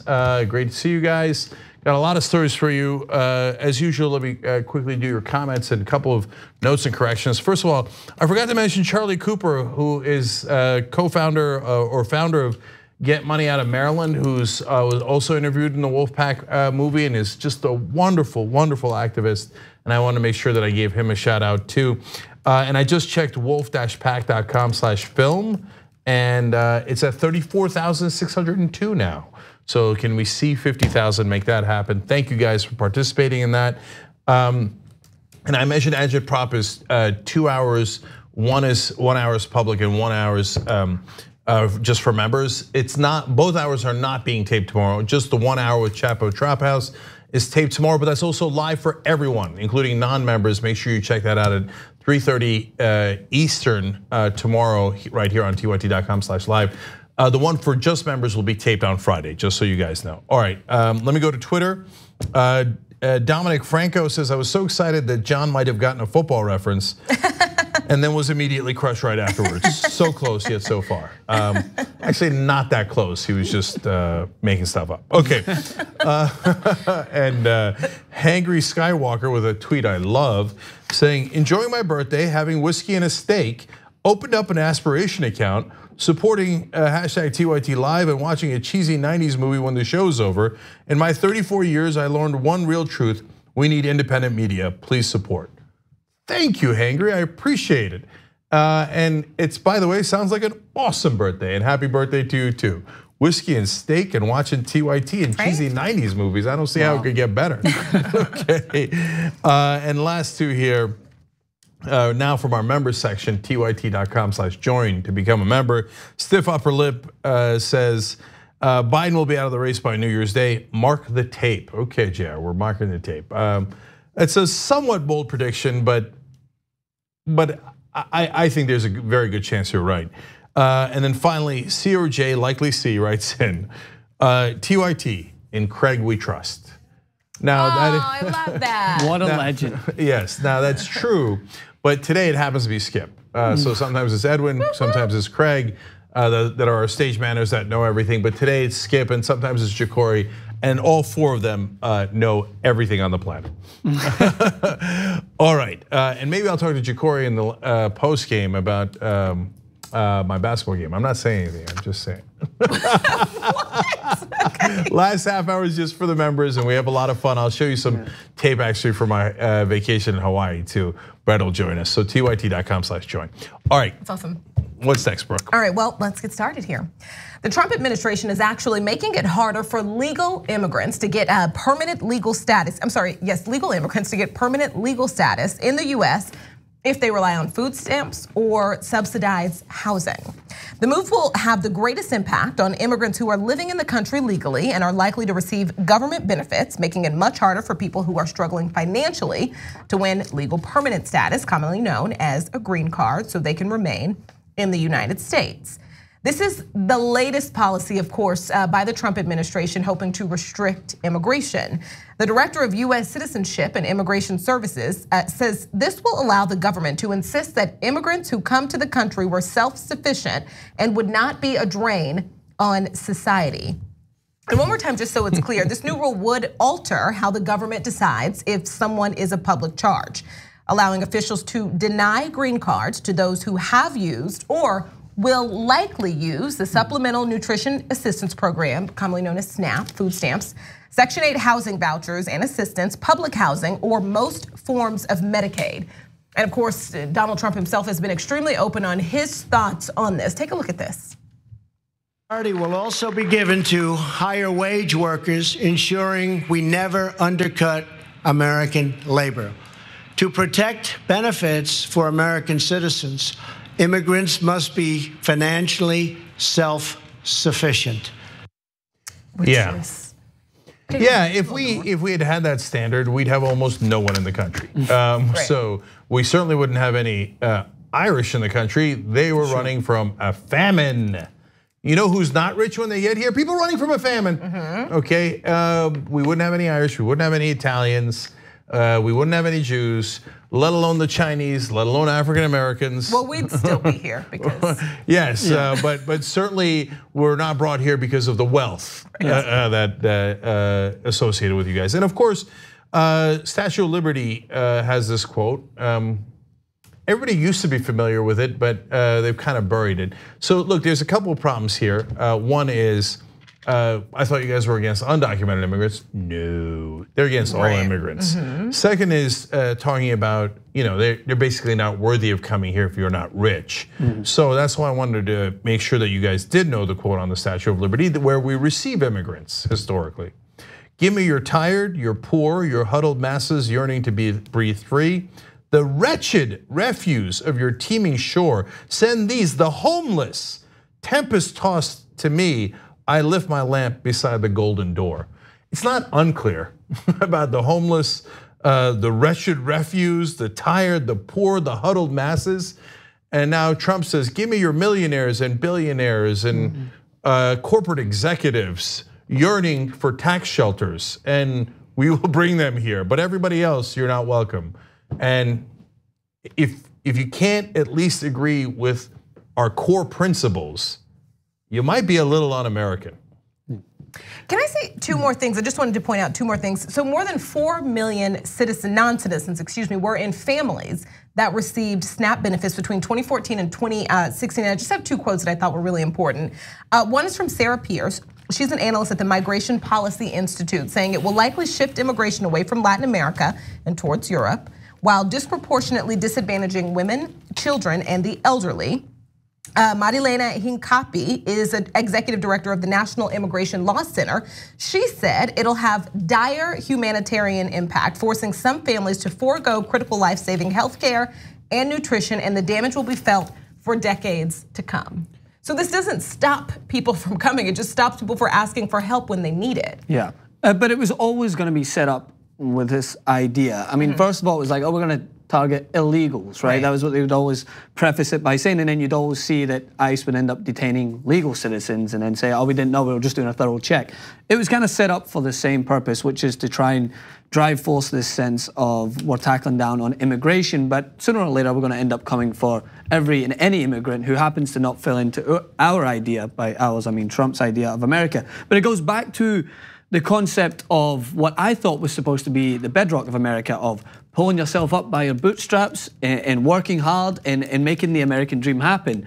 And these benefits are put in place to basically help anyone who wants to obtain that. So by saying, oh no, if you use any of those, or you, not even if you have used them, but you might use them based on your English proficiency or your age or your family, well, we might deny you the chance to even try and do that before you can even come. So, and it reminds me of one of the best interviews, which everyone in their lifetime should check out, Martin Luther King, not the quotes that conservatives like to take on MLK Day and pretend they actually familiarize themselves with, but when he talks about pulling yourself up by your bootstraps and the kind of racist tendencies that go along with that. This is a Martin Luther King that conservatives don't want to highlight because he was very radical in when he called out, basically calling out white privilege and the way that that testament was only offered to certain groups of immigrants, specifically the Irish and the Europeans, who would actually be given land so that they could become proficient and they could get themselves wealthy. But more often than not, people of color, especially black and brown folk in America, they weren't given that privilege. They weren't even allowed the opportunities to try and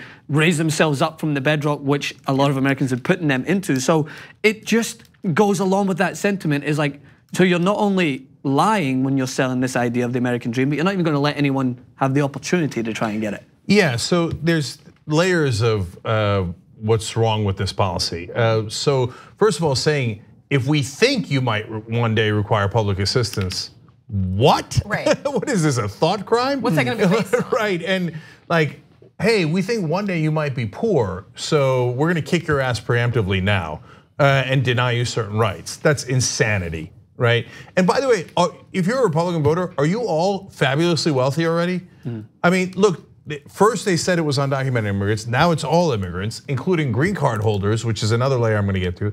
You sure they're not gonna come for you next? By the way, they're already coming for you. Now they're doing drug tests, they're doing everything they can to deny you Medicaid, if you're poor, food stamps for your kids if they're hungry, etc., right? So in terms of the green cards, that used to be that once you got a green card, you're perfectly legal here as a resident. The only thing you couldn't do was vote, but otherwise you had all the privileges of full-blown resident in America. Now, no, they were lying. They hate all immigrants. So unless they're married to Donald Trump. Or in that family.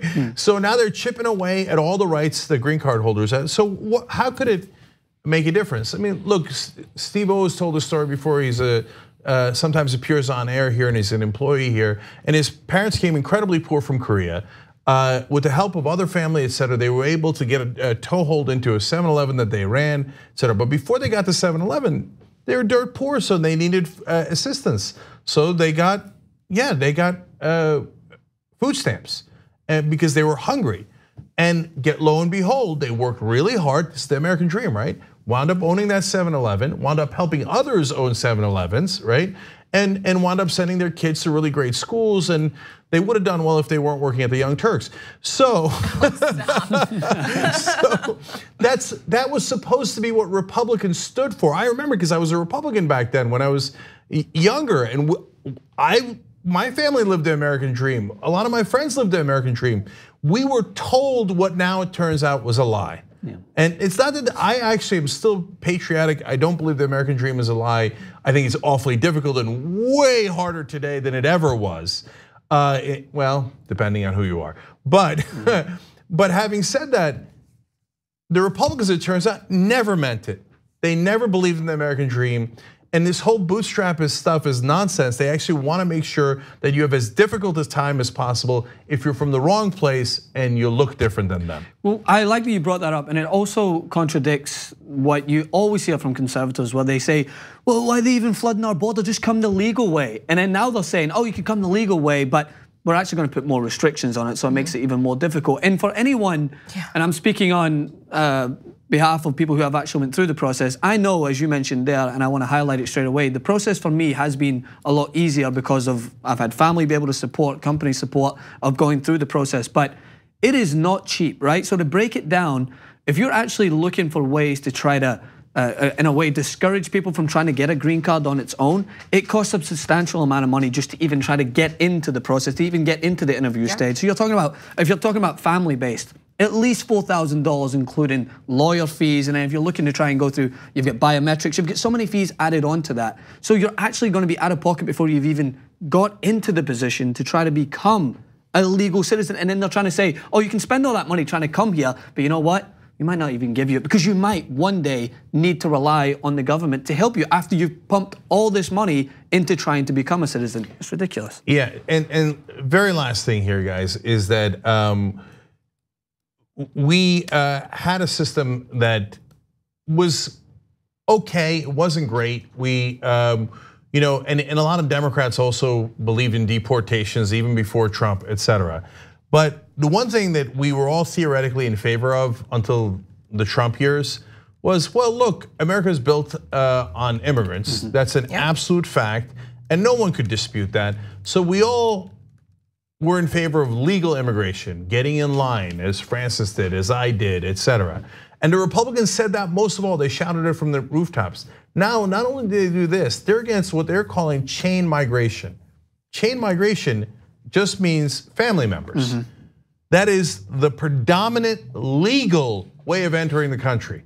The number one way to become a legal immigrant, not an illegal, not an undocumented, but a legal immigrant. And now the Trump Republicans have said, yep, we were lying the whole time. We never even believed in that. We don't think families should come here. So there's no end to their hypocrisy. And sometimes people ask me, why'd you leave the Republican Party?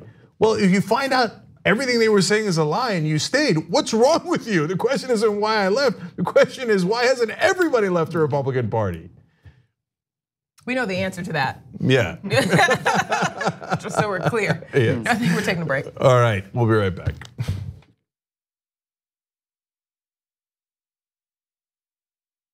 The Monsanto Corporation continues to sell a herbicide called Roundup, but you should know that that herbicide is a potential killer.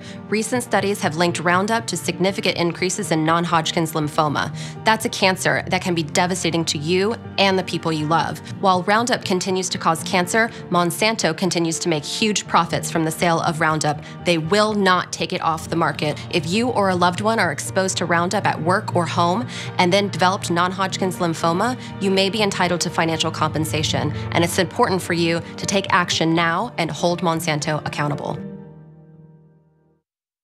Now, baby, move that fat, baby, move that fat. We thugged out.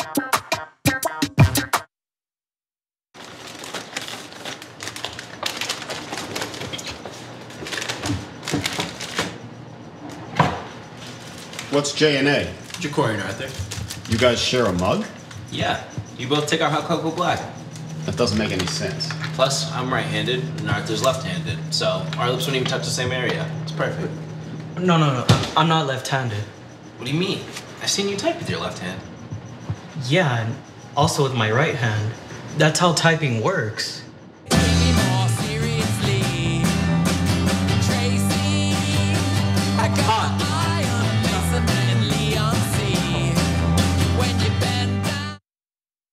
Hi, I'm Bartholomew Joseph Kyle. I do audio for the main show, The Young Turks. I also do audio for Post Game. I started in 2006. I met Cenk Uygur at the Iraq for Sale screening that was directed by Robert Greenwald. And watching that, I want to figure out a way to be part of something that's genuine and authentic. We are onto something that is going to be amazing. But what we need is your help. The number one problem is there's too much power in too few hands. Every single problem that we have can be traced back to dark money. They take large donors, they serve large donors. So these handful of gatekeepers try to dictate everything. Like all of you already know, they don't work for you, they work for their donors. So fire them and hire people who will only work for you that say no corporate back money. We are going to change the way we elect candidates in this country. Uncorrupted Democrats. We're gonna fight for the issues and win on policy. This is incredibly personal. We need free healthcare for everyone. We're fighting for $15 minimum wage, single payer healthcare, debt-free college, and we are gonna get money out of politics once and for all. I've taken a public pledge not to accept any corporate money. Because the last thing we're gonna do is go into another presidential election and run a corporatist against a populist candidate. At some point, the buck needs to stop, and it's gonna stop with us. It's gonna stop with Justice Democrats. So who are we? People who do not take corporate PAC money. We're relying on small donors. 99.9% of our contributions came from people. You're a Justice Democrat, so you don't take any corporate PAC money. I'm not influenced by money. As a Justice Democrat, I made that pledge. Not a penny. Absolutely no. I will go to Congress unbossed and unbought. We try to create a government which works for all of us. That is what America's about, and that's what a representative democracy should be about. We are just getting warmed up here. Vote for uncorrupted Democrats. The fight starts now, it starts today, and it starts with you.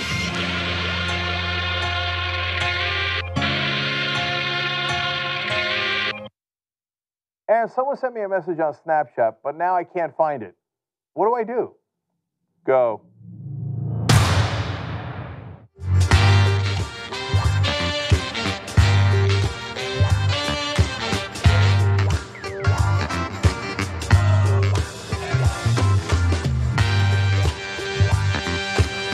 All right, back on the Young Turks. I was dancing.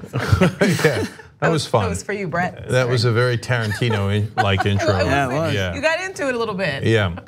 So speaking of into it, we hope you're into the rally we're going to do in Houston. That's going to be on September 12th. That's when the debates are. Sign up, basically RSVP at tyt.com/rally. And we'll see you in Houston. And we'll get you more information because once you sign up there, then we give you updates on where exactly it's going to be and when it's going to be. And then Wolfpack, last we checked in, was around 33,000. Wrong. Wolf-pack.com/film, now at $34,763. Dollars. So keep it going. 50,000, and that's it. We're done with it. So we're about 69% of the way there. Let's keep going. Wolf-pack.com/film. And then I want to tell you about one of our sponsors. That's Squarespace. And if you're building a website, then use them. If you're not building a website, I don't know what to tell you. Okay, but if you are, get the 10% off. Squarespace.com/TYT. They're the best in the business. So might as well get a discount while using the best. Okay. Go to your comments. Cognasco this in the member section says immigrants are more likely to vote Democratic once they become citizens. Very clear what Trump and the Republicans are after. Yes, that's part of their agenda, and not the right way you should do a democracy. Okay, on Twitter, the Stone Buddha says, a panel with 2 immigrants and Brooke. This is seriously a panel that totally triggers conservatives. Definitely helping me get through being broke down in the desert. Okay, well, good luck with that, Stone. Yeah. Bill Beasley writes in, the 1% have stolen half the wealth by rigging the game in their favor. I want to shout, look squirrel, to distract everyone by blaming immigrants with nothing. 1,000,000,000%, right? Exactly the agenda they have. And lastly, Tom Zawacki says, I read today that a person making $50,000 a year pays $36 towards social welfare benefits and $905 towards big oil subsidies. If you want to cut the ropes on the safety nets, how about cutting the welfare to the rich first? So I don't know about those specific numbers, but the oil subsidies are gigantic. And so is every other kind of subsidy. In a 5-year period for just the top 200 corporations, it was $4.4 trillion in subsidies. You cut those first, then we could have a conversation about food stamps. Yeah. All right, Brooke, what's next? This story is wild. So there's a lot of information, but essentially a US citizen with no medical training set up a medical clinic in Uganda and is now being accused of killing 119 African children. From 2010 through 2015, Renee Bach says she took in 940 severely malnourished children and 105 of them died. Just a little backstory here. She was 19 years old when she decided to set up her own charity in Uganda. She says she had lay medical training, a CPR certificate, and her high school diploma via homeschooling. In 2011, she hired 3 Ugandan nurses to help out during the day and stocked a room she dubbed the clinic with medical gear, such as oxygen tanks, IV catheters, and monitoring equipment. But according to one of those nurses, it seemed Bach was handling a lot of the medical care herself. Here is a little bit of what Bach herself wrote in one of her blogs about a 9-month-old baby, a sick 9-month-old baby that was rushed to her clinic. She says, I hooked the baby up to oxygen and got to work, took her temperature, started an IV, checked her blood sugar, tested for malaria, and looked at her HB count. Of course, that's a measure of hemoglobin in the blood. I was attempting to diagnose the many problems that could potentially be at hand. Got it? Malaria, positive, HB 3.2, a big problem, most likely fatal. She needed a blood transfusion and fast. She also later wrote that we performed a blood transfusion, but didn't clarify who we was. And Bach again herself says she serviced more than 900 people, and we're talking about incredibly sick people. It was what shocked most of us. This is what Prima Kwagala, a Ugandan civil rights attorney, said. She said, we couldn't imagine a human being without skill taking into her care people that were almost on their deathbeds. Now, Kwagala is actually now suing Bach on behalf of two mothers who lost their children at this clinic. Her court filings include excerpts from Bach's blog, as well as a blog posted by a supporter of the charity who visited and took pictures, including one of Bach inserting an IV catheter into the vein of a severely malnourished child. She thinks Bach, who by the way is now back home in Virginia, she thinks Bach should be in jail. She says the suit is deeply necessary. These families deserve justice, and there's a larger principle at stake. Imagine if a 20-something Ugandan woman had gone to the US and set up an equivalent arrangement to treat impoverished American children. And before you respond to that, I want to show you, because Fox News actually covered this story, I want to show you the angle they decided to go with. The mothers allege they were led to believe that Miss Renee Bach was a medical doctor and that her home was a medical facility, as she was often seen wearing a white coat, a stethoscope, and often administered medications to children in her care. The actions of Renee and SHC led to the death of hundreds of children. Renee, that is a serious allegation. How do you respond? So first off, I have never represented myself as a medical professional or health worker of any type. The organization Serving His Children hires medical professionals that are Ugandan, local and national folks. And I have assisted our medical team in emergency settings and in crisis situations, but I have never practiced medicine, and I have never adorned or put on any sort of a uniform or white coat for that matter. And just a little more in how Fox News, how they were referring to the people who had a problem with this. Watch this. The problem with these reputational terrorists on the internet is even finding these people all around the world and putting out information that's not fact-based. And it's very sad when a missionary or humanitarian or any individual from the United States or any developed nation wants to go into a third world or a health crisis somewhere like in Uganda, what Renee and Serving His Children has done. And they come under these attacks with no way to really defend yourself effectively.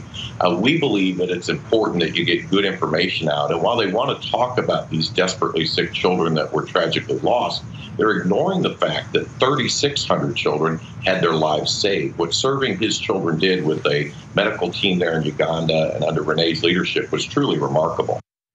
Okay. Guys, I want to give a little bit of context here before handing off to Francis, who was recently in Uganda.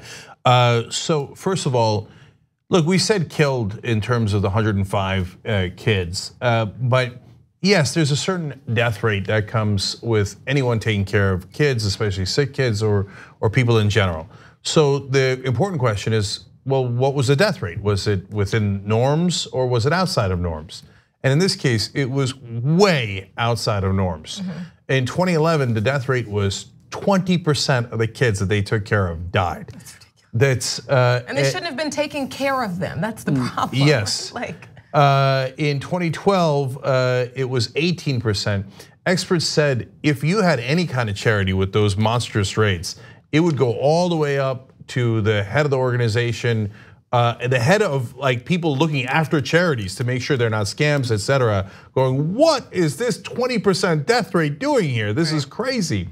And what's interesting is at some point in 2013, she finally hires 2 doctors. Before it was just a couple of nurses that were sometimes there and sometimes not there, okay?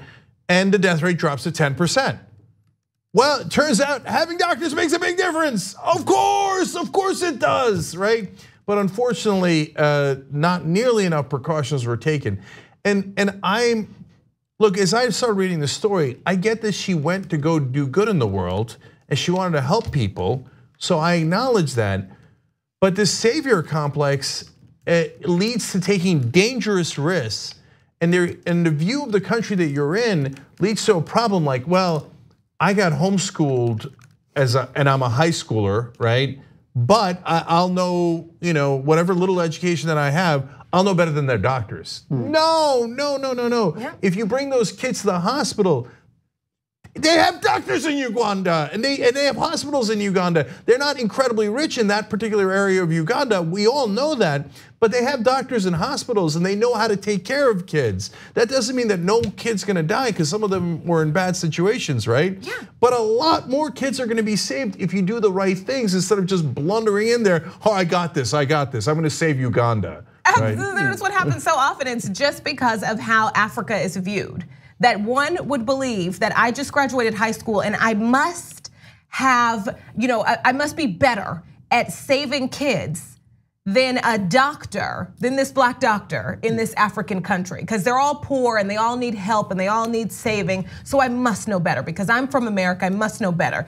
And it is costing people's lives. But we see this a lot with a lot of charities. I mean, they didn't bring up her journals in the Fox News segment there, which they should have, because it gives off that immediate white savior complex where she's talking about this out-of-body experience she had, and this is something I had to do. So it just kind of gives off this vibe that she was definitely continuing to overstep her reach. But as Cenk mentioned, when I went to Uganda to do the project with YouTube, we were in an area where Ugandan natives were actually opening their borders to South Sudanese refugees who are fleeing conflict and working together to provide care for both Ugandan natives who are struggling and malnutrition, and also South Sudanese refugees. So, their kindness, their overwhelming gestures to try and help each other was something that moved me beyond belief. But what I also realized is I was so naive. Right, I was also naive coming across from, I would say, an educated background and understanding that these countries and these cultures are different. That doesn't mean I'm going to go in with this idea that I'm going to save and I'm going to suddenly go around and cure these issues that are going on. And as soon as I got there, we were involved in an immediate training camp with the IRC, the International Rescue Committee, and it's echoed here in this article where they're talking about these children, especially, are basically malnourished, and anything you do has a knock-on effect.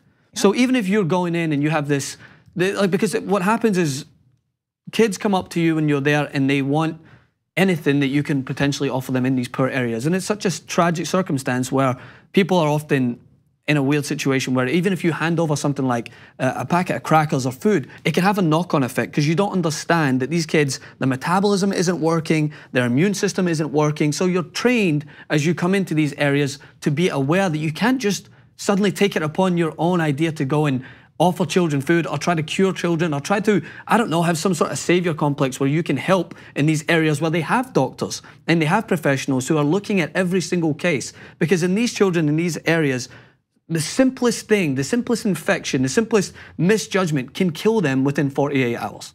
It can literally kill, this is not This is not a game where you can try to have this trial and error basis to figure out whether God sent you to try and save these children, because your mistake will cost them their lives. So even in this controlled environment where I was, we were still warned straight from the get-go, do not go in here with this idea that you can just hand out food or you can hand out supplies and suddenly it might not kill someone, because it can.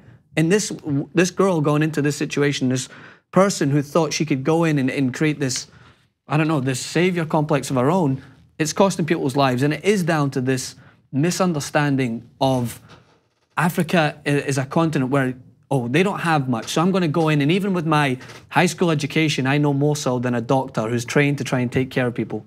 And this is what happens. Yeah, well, look, there's another uncomfortable fact here. There's wonderful religious folks who've gone to help the poor from all the different religions for centuries now and have done amazing work and what people would say is God's work. But there's also people who take the religions literally and get into this mindset of, I don't need doctors. We don't need no stinking science or doctors, etc. I got this. Either God's gonna save him or God's not gonna save him. So she called it a clinic when it wasn't a clinic. But here in America, the right-wing Christian fundamentalists do that all the time. They'll lure pregnant women into something they call a clinic that isn't a clinic, that doesn't have any doctors, and they'll lie to them. And they'll say, oh, did you know that if you have an abortion, you'll get cancer, etc. And we all take it, well, it's religious, so we can't touch it, so we're not allowed to criticize it, right? And so once you're, and by the way, our right-wing evangelicals also go to Uganda not to do good things, but to try to pass laws against gay people in Uganda, including the most extreme laws that might cost them their lives. So look, I know that there's a lot of great religious folks, including right-wing evangelical Christians in this country that mean to do well.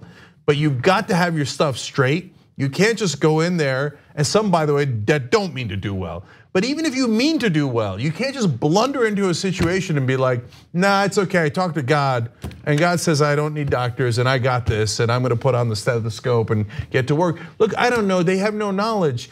Like, I saw a documentary, I mean, this is such a simple example, but I saw a documentary where sometimes the Holocaust survivors would die immediately after they were rescued because they were starving, and if you gave them just a little too much food, it could kill them, right? See, a doctor knows that, right? And so they would be prepared for these kind of situations. But if you just say, oh, no, I'm gonna save Uganda and go in there, yeah, of course you're gonna cause a mess. And when we say, hey, don't do that, be really careful when you're dealing with malnourished children who are already on a razor's edge, then you have idiots who go on Fox News and say, they're reputational terrorists. Is there anything that Fox News won't call a terrorist? I know that that's their guess. Well, like white guys. Yeah, well, yes. Good point. Yeah, but I mean, it starts off like when you read through this article, it's not just the idea of trying to take care and by offering food, which she started off doing, which was trying to offer food to try and help in her idea of what she was trying to do. But then a blood transfusion is what is documented here. It is such a complex procedure that she's just offering because she thought that's what needed to be done. Right, would you ever put a needle into somebody? No, you guys are 100% right. That's where this conversation should end.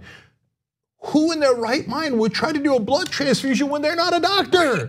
That's crazy. If anyone said to me, hey guys, you think we should do a blood transfusion even though we don't have a doctor? I'd be like, no, no, we shouldn't. We're gonna make it worse. As bad as it is, we're gonna make it worse. Yeah, and it just comes down to this idea that all these children are throwaways anyway. So if you don't try, well, we don't know. You miss all the shots you don't take. Like, this is people's lives. This isn't a game that you're just trying to have trial and error process. This isn't a game of operation where suddenly you're gonna pull the wrong thing and it's all right, I'll try something else. The patient that they mentioned here, somehow by a miracle, you wanna talk about God, say that person is still alive. I don't know how, but that person who got the blood transfusion, that young girl, is actually still alive, but many others aren't. They weren't so lucky. Yeah, because they had to rush her to a hospital because the nurse came in and said, this is not okay. Yes, that's right. That's right, exactly right. Thank God, at least the nurse said, no way. They go, and in Uganda, guess what they have in hospitals? Doctors who save people's lives. Right. All right, let's take a break. Okay. When we come back, we've got more nonsense, unfortunately. In this case, the story that's got me really exercised is the cops celebrating the death of Michael Brown in Ferguson. So, okay, buckle up, brace for impact on that one. We'll be right back.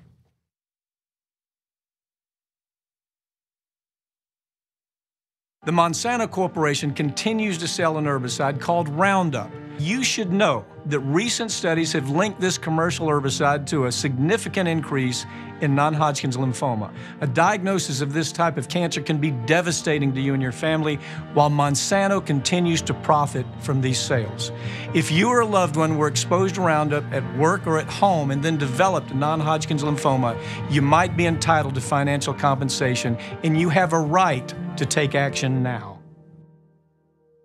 How in the world are you going to get the right to vote if you don't already have the right to vote? That's impossible. Reason they tell you things are impossible is because they don't want you to try. It only took 7 years for them to get an amendment to get a right to vote. Does this result in millions upon millions of Americans losing their coverage? And we've been waiting to find out, and now we know, yes, it will cut millions. Public education was supposed to be the way to equalize everyone regardless of their socioeconomic status. But if you come from a family that's poor, how are you going to afford grade school for your kids? This fight is about fairness and morality. It's about the American values. You think that black people all across the country, in every city, were all lying when they said the police abuse us and the police kill us when they should? No, of course they weren't lying. Yes, it does happen. Yes, they do get targeted more. Why are we going to put immigrants in prison for 5 years, which American taxpayers have to pay for, if we're so concerned with immigrants using up our so-called resources? We're gonna do both. We're gonna fight Trump and we're gonna fight the establishment. It is not that hard. Yes, you can do both at the same time. Go tell them.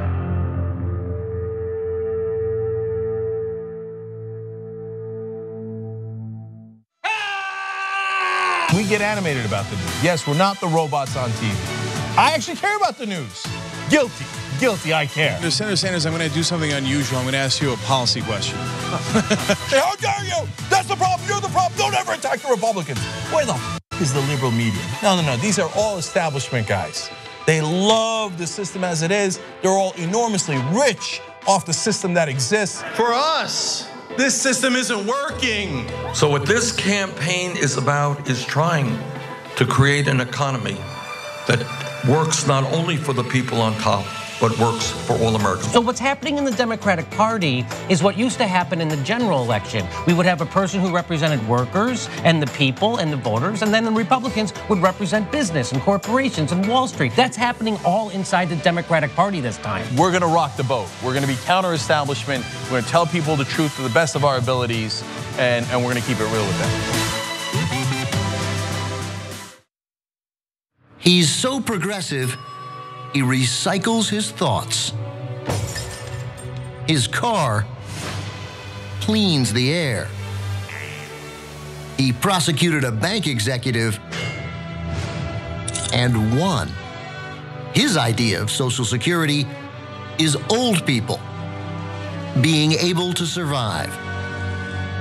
When he builds a bridge, it bridges the income inequality gap.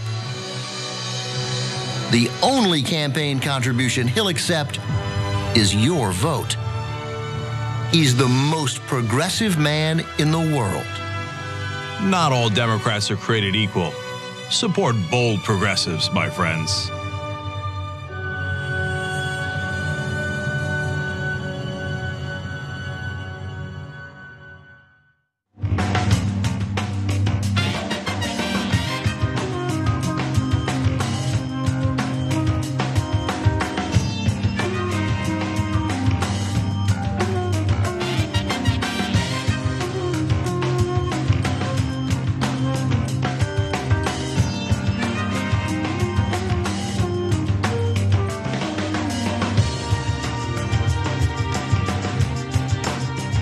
Back in the Young Turks. In the next hour of the Young Turks, I got two great guests for you, including one that's going to talk about how Breitbart has been financially devastated, which is great news. No.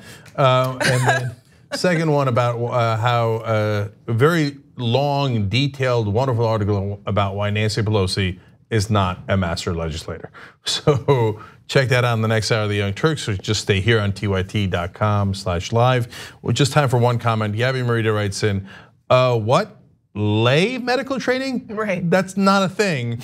I watched Star Trek a whole bunch, but I don't think that gives me lay astronaut training. Good point. Or Starfleet training. All right, Brooke, what's next? John would have really appreciated that comment. Yes. Yeah. All right, a Michigan police officer is on administrative leave right now while city officials investigate why he had a Ku Klux Klan application framed in his home, and also why the whole place was decorated with Confederate flags. I'm always fascinated by why there are Confederate flags in places like Oklahoma, Michigan. I don't know. It's not part of your history, but okay.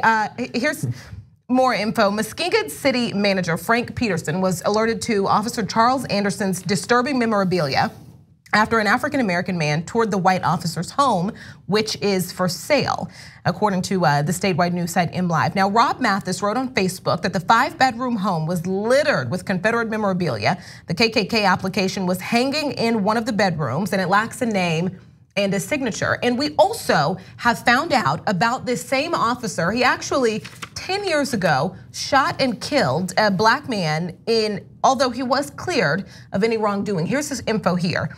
In 2009, the 48-year-old officer killed a 23-year-old man, Julius Johnson, after the man fled on foot after a traffic stop and then allegedly beat the officer in the head. Anderson had been called in as backup, apparently relating to the smell of marijuana. Oh, so it was serious. Okay. He said he shot Johnson because he feared for his life, and the local prosecutor said Anderson was justified in using deadly force. Of course. When someone is running away from you on foot, that is when your life is really in danger, because they might get away after having hit another officer, which would hurt your feelings. And so probably best time to execute them. It doesn't matter. You're going to be cleared on all charges pretty much every single time in America. So anyway, so that's that case. That was from about a decade ago. In terms of the Klan memorabilia, et cetera, two things I'd like to note. If you're rooting for the Confederacy, you're rooting for traitors, caused more American deaths in battle than any other war, the traitors that you celebrate. That's just a fact. They committed treason and they fought America, they killed Americans. And if you're celebrating the KKK, apparently you love terrorists. The biggest terrorist America has ever seen was the KKK. If you don't agree to that, you're wrong and probably a weirdo racist. So what? Oh, lynchings? No, not terrorism. Burning across on people's lawns to terrorize them, not terrorism. Bombing churches and killing little children, not terrorism. Obviously, the biggest terrorist for centuries in America. So it's if you're a cop, celebrating terrorists is a curious thing to do. And finally, look, if there's a professor that has Mein Kampf in their library, likely they're doing it for research and reading it, and people should read it so they know the terrors and can know about the warnings. If there's an African-American professor who has a KKK certificate on his wall, he likely is doing that for historical reasons, research reasons, et cetera. Could it be that it's a non-African-American professor or someone else, et cetera, that has that kind of interest, but on an intellectual level, so that they and you would have to back that up with some context for that person, no matter what their race is, being great on civil rights issues and then having that as a warning in their house, hey, never forget, et cetera. If you have someone who has not been great on those issues and their house is littered with Confederate and KKK material, well, that's a different story. And if you can't see that that's a problem, that that's a cop going around with a gun and a badge, again, there's something wrong with you. And in a society that you would hope stands for freedom, liberty, justice for all, they would maybe look into reopening that case, considering that now we see something that is potentially leading to, I don't know, some sort of bias in a situation like that, with someone unarmed running away and being shot and killed. But this is a society where 90% of police officers, when shooting unarmed folk, are let off and never held accountable. So I cover this subject religiously, and issues like this should surprise me, but they don't.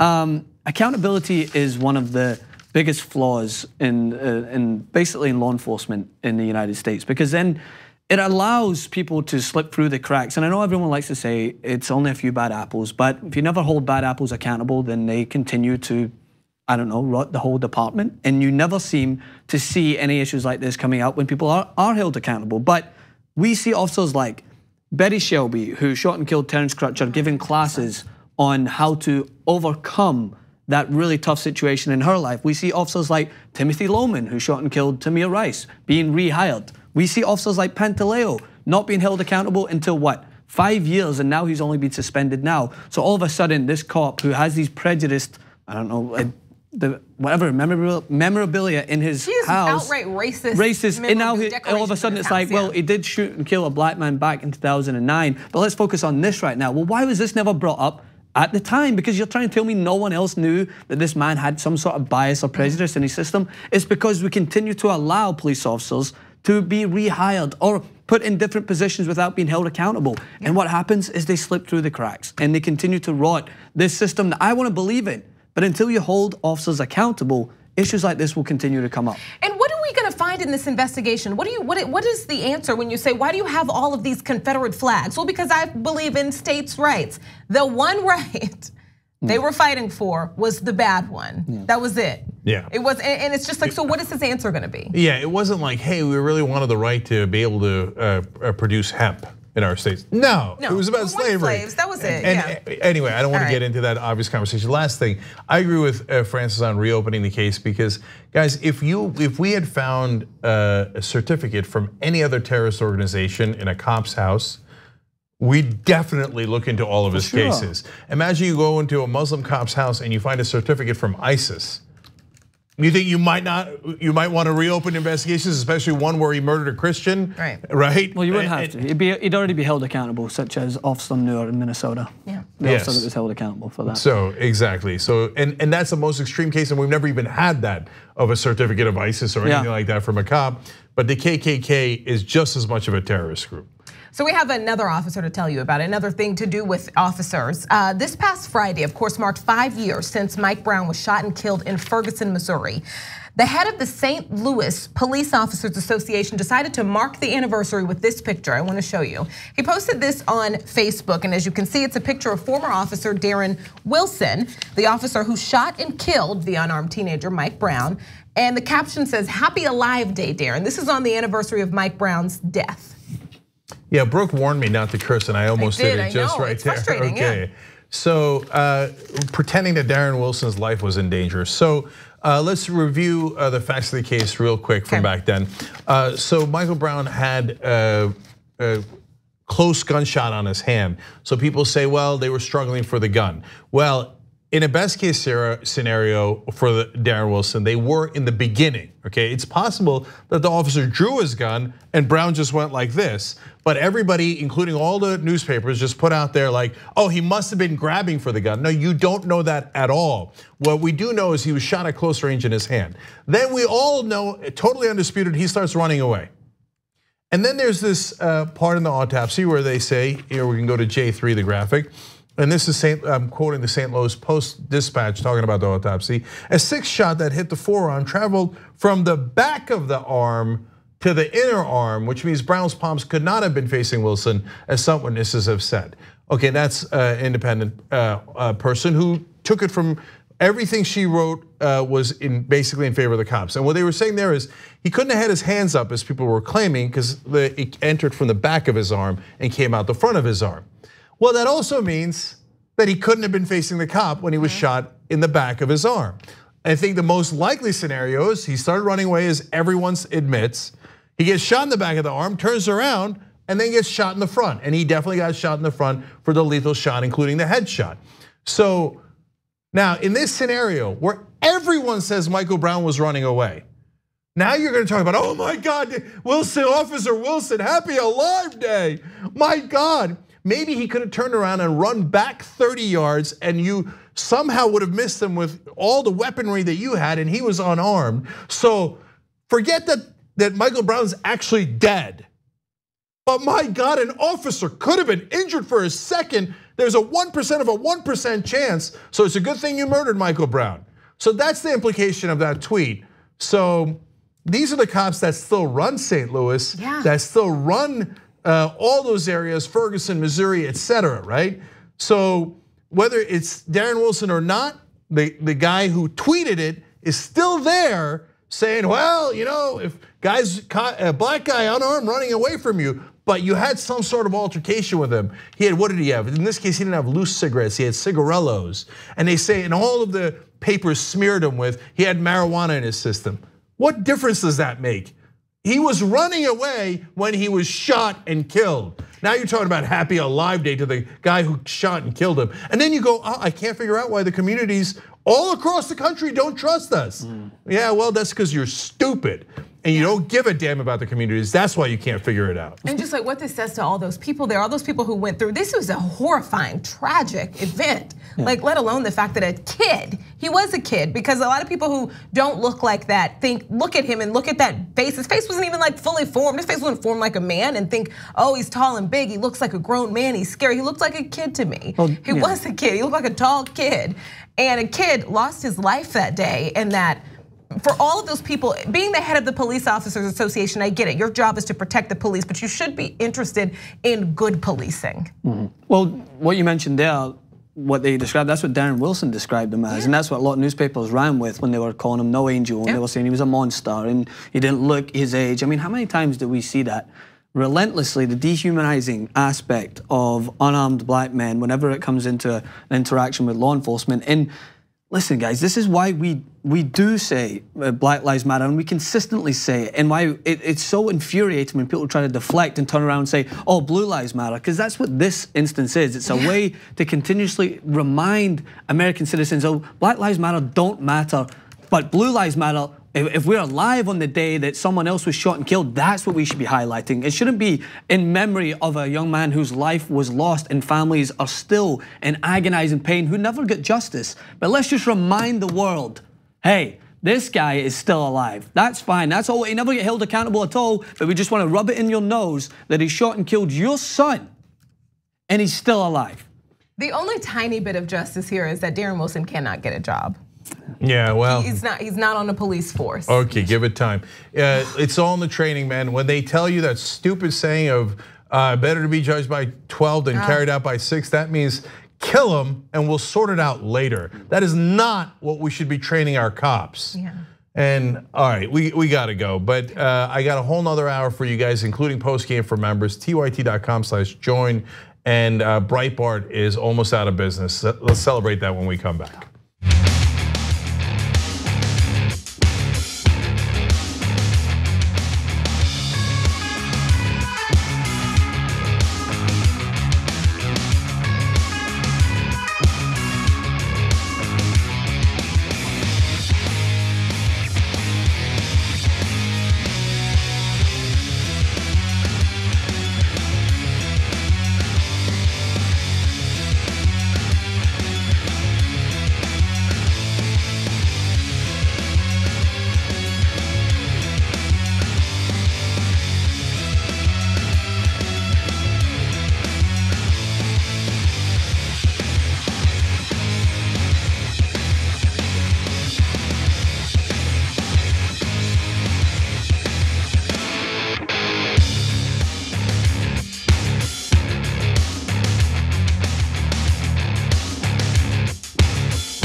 The Monsanto Corporation continues to sell an herbicide called Roundup. You should know that recent studies have linked this commercial herbicide to a significant increase in non-Hodgkin's lymphoma. A diagnosis of this type of cancer can be devastating to you and your family, while Monsanto continues to profit from these sales.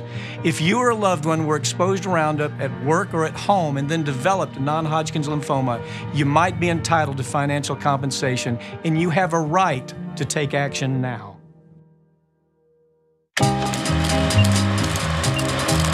we're gonna do a little thing we like to call Weekly World News.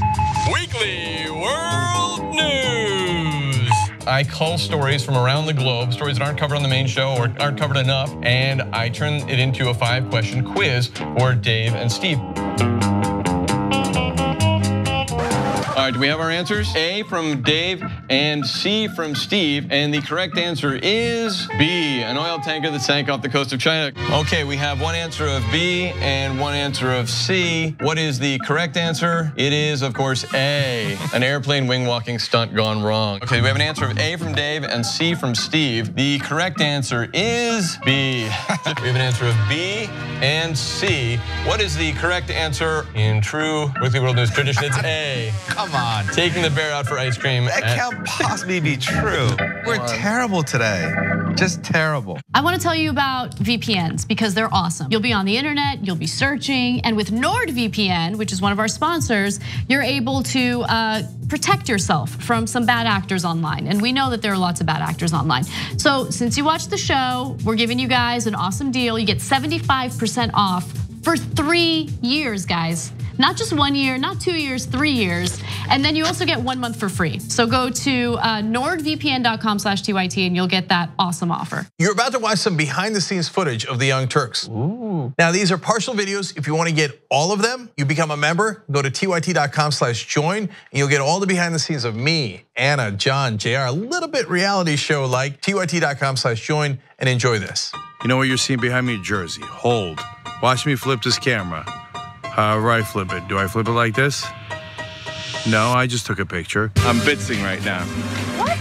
Behind the scenes. Oh, okay. For members? I don't have my face on. She doesn't have her face on, folks. Oh, that's JR's ass right there. You can't take 5 minutes off, can you? No, I can't, Johnny Pie. I said it was live stream, but I was lying. It's not a live stream. It's just for members. Bitsy, this is my cat. You know what his name is? Kiki Cat. Animals are innocent. Control room and the insanity is obviously there. Right now, as you can see, I'm directing or tech directing. I'm so happy to be here. This is what like a Labor Day beard looks like for Cenk. Man, you're a Young Turks viewer if you recognize me like this. Such a big fan. Oh, thank you. You are the one person in my life I would love to meet. What's going on, guys? This is a Bitsy or a BTS or behind the scenes with Hassan Piker, AKA Woke Bay. Oh, hi, I didn't see you there. I have finished my show, The Damage Report, and now I get into a really awkward time of the day. When I'm sitting, the control room is right there. So I can see Bart. This is the Pittsburgh office, by the way. I'll refer to often as the boiler room. You see how it's ripped? Is it super unprofessional to wear that at a business meeting? Or am I like cool, rebel? I just finished doing the power panel and I'm fired up. What do you do for TYT? Not a whole lot. If you're frantically tweeting at us that something's broken, thank you, because I'm fixing it. And thank you for being a TYT member. Super last thing, because there's always got to be a super last thing. Oh, that was disastrous. This has been behind the scenes, behind the scenes.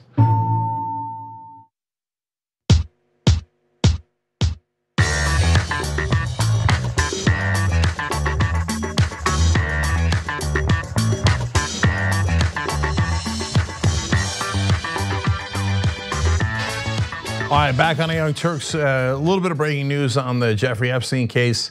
FBI has raided what has been nicknamed Pedophile Island. That is the island that Jeffrey Epstein owned within the US Virgin Islands. And about a dozen FBI agents in speedboats came onto the island and are now thoroughly searching it for evidence.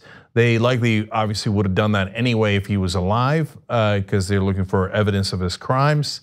I'm surprised they didn't do it earlier, but even after he's passed away, obviously there are other people implicated in his crimes, so they went to go collect information there. So let's see if they come up with anything there, and could be very, very interesting. All right, so now let's go on to our guests. Joining me now is Lindsay Ellefson. She's a media writer for The Wrap. And she's written an article about Breitbart and how they're not doing so well. So, of course, I'd love to talk to her about that. Lindsay, welcome to the Young Turks. Hi. Hey. Although, funny enough, I actually have mixed feelings about this phenomenon. So I want to talk to you about digital media in general, but let's start with the article you wrote about Breitbart. So how much trouble are they in? in the piece that I wrote, we found out that their traffic declined 72% since January of 2017. So that was around the inauguration. They had a great traffic numbers, and it has declined 72% until June, which is the month that we have the most recent numbers for.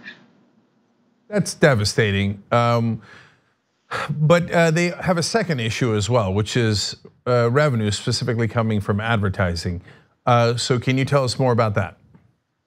Yeah, they had a huge advertiser boycott in 2017. A lot of people remember it as being pretty catastrophic for Breitbart overall. A lot of places have seen these ad revenue boycotts. Fox News sees them all the time. Sleeping Giants is really good at getting people involved and kind of pointing out, these people are advertising on your platform and this is what they have to say, or, letting people know where their advertising is actually showing up. So they saw a 90% loss of advertising in May of 2017, which was just 3 months into their boycott. So Lindsay, there's a couple of different phenomena here, but let's first address the thing that I think if you're a logical person comes screaming out of that fact, which is, wait, how are they still in business? That's a really good question. What's really interesting to me is that they actually have right now job openings listed on their website. They still have enough revenue to be saying, we're looking to hire investigative reporters. We're looking to do a little bit more digging on the topics that matter to us. They still are sending reporters out. I was just recently at the Detroit debate and I saw reporters from Breitbart out there, doing their thing, scrumming with the rest of us. So it's not like they're completely destitute at this time. That's not the case at all. They've still got a lot of revenue. They've still got a lot of traffic. It's just that they're sharing that traffic with a wider number of competitors. Yeah, no, look, I know digital media and their traffic is not nearly enough to sustain that business. No way, no how, no chance. So that leads to me an even more interesting phenomenon. That if you're in media and you're, a standard media operation, CNN, New York Times, etc., you have your certain source of revenue, whether it's subscription for New York Times, the cable fees that people pay for CNN and the advertising, etc. That's normal and it's very understandable how they make their money. And even so, most of those media companies are in trouble. I don't mean CNN and New York Times, but I certainly mean the smaller newspapers and a lot of the smaller cable channels. If you're on the left wing, God help you, there's nobody coming to the rescue. It's just whatever you got from your audience and advertise. For the right wing, if you lose not only 90% of your advertising because of the boycott, but you lost 72% of your actual audience, there's no business that can sustain that over any period of time. So it's got to be right-wing donors that are keeping them afloat. So what's your take on that, Lindsay?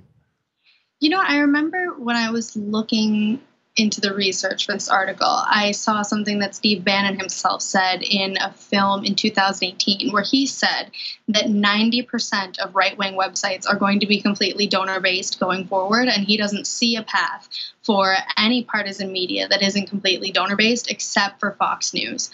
But even that, they lost the Mercers after what he said in the Michael Wolff book about Donald Trump, so they keep losing backers, but his idea, his thinking, and as someone who understands the inner workings of Breitbart, is that donors will continue to give to the conservative websites. Well, of course they will. So let me explain that phenomenon to people.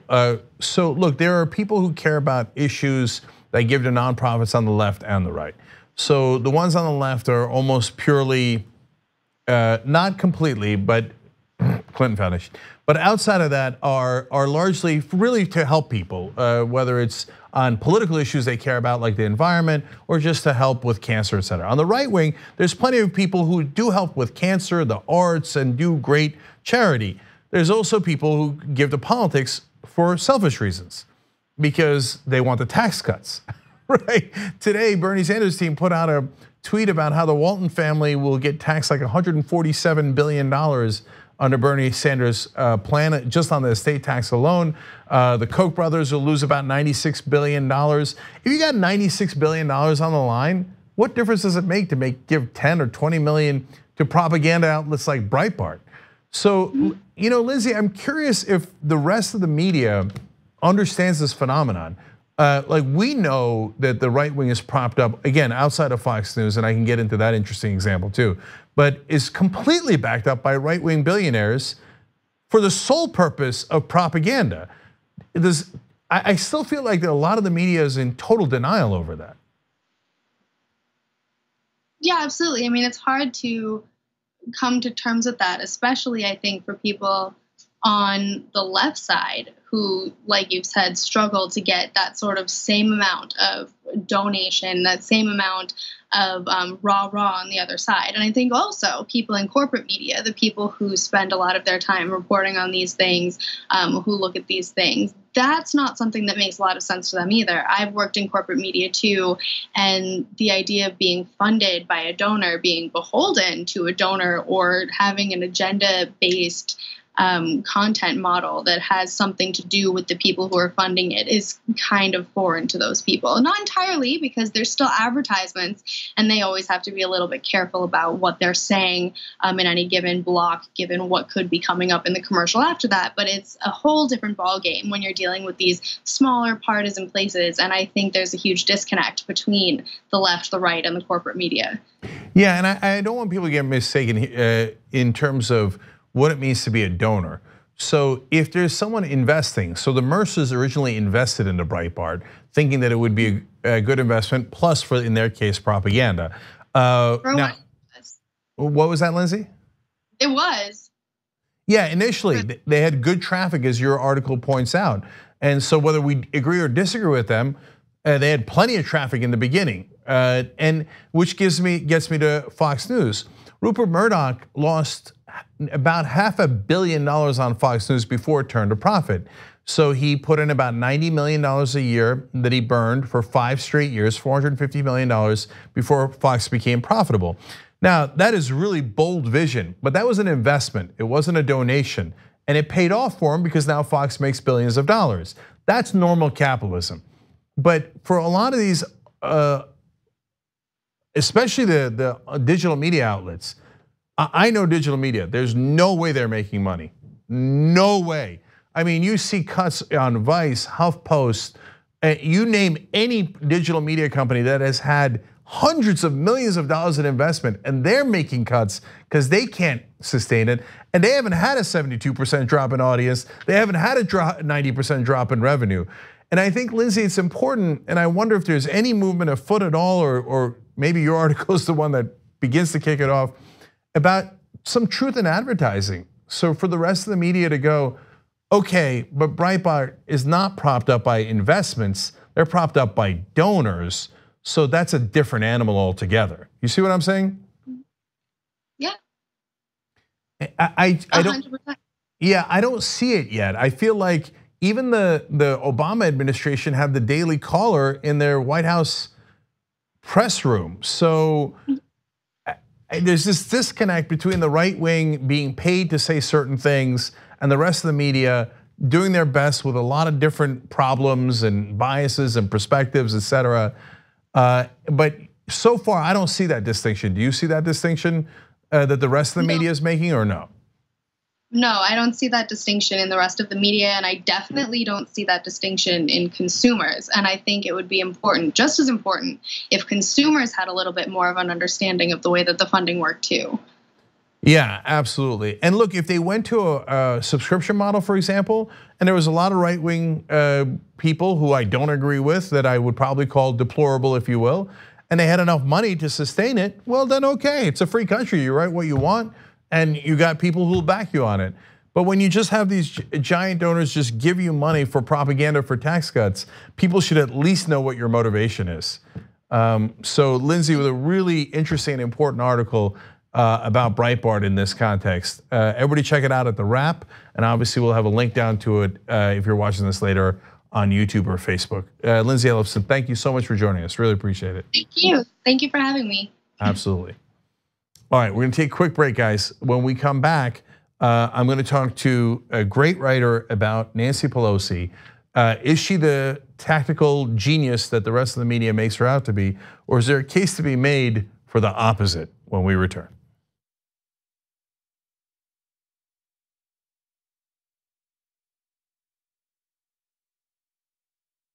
The Monsanto Corporation continues to sell an herbicide called Roundup.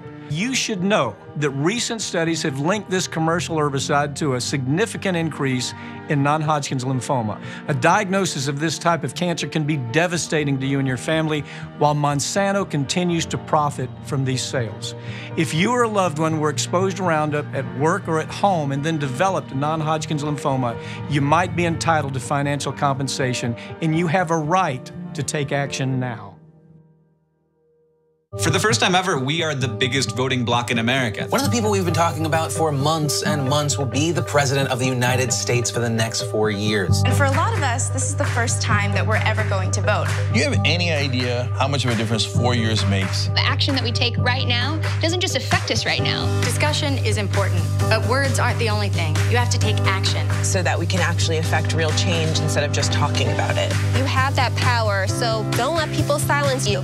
Get out there and take a part in making a difference. Every voice really does matter, whether young or old, especially young people. Get out there and vote, damn it. Now, more than ever, we can make a change. I'm gonna vote because I want this country to be different. I don't want the older generation to decide our future. I want to make this world a better place for my son. You can make change. So get out there, go, do it. Vote IRL. Vote IRL. Vote IRL. Vote IRL. Vote Earl. Vote in real life. Vote IRL. Vote IRL. It's scary. We have to leave our couches. All right, we got a graphic incoming. Putting it up 3, 2, 1. All right, video next. And next video. And power panel. And dropping it.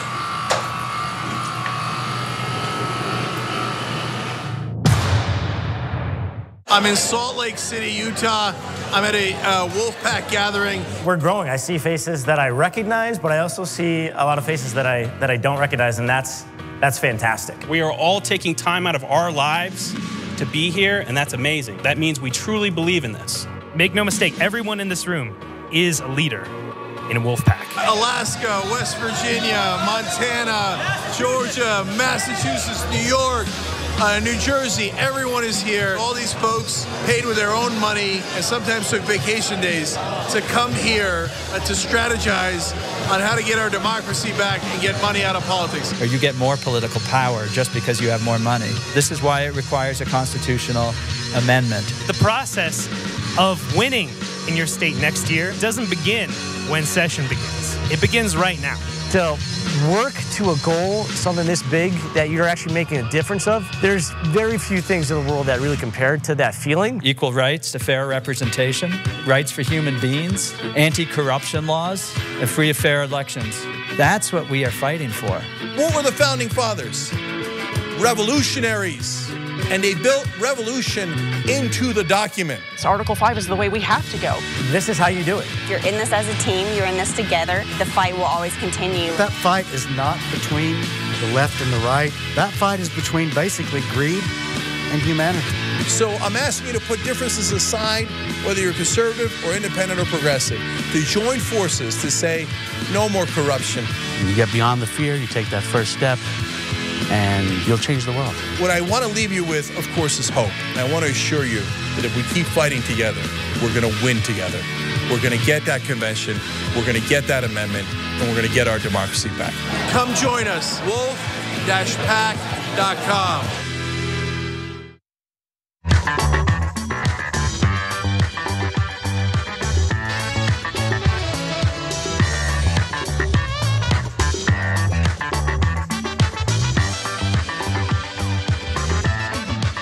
All right, back on the Young Turks. Another great guest for you guys. Do you have anything but great guests? Are you kidding me? All right. Joining me now is Elizabeth Spires. She's the founder of The Insurrection. She also wrote the article, Beyond Pelosi, Why Impeachment Can't Penetrate the Cult of DC Savvy for the New Republic. Elizabeth, welcome to the Young Turks. Thank you for having me. No problem. Look, I'll be honest, loved your article. Loved it. Thank you. Because it was riddled with facts, which is usually good for an article, a news article. But let's start with the original premise. So conventional wisdom in Washington is that Nancy Pelosi is a brilliant tactician, and what would the Democratic Party do without her? You seem to have countered that. So what's your take on the veracity of that conventional wisdom?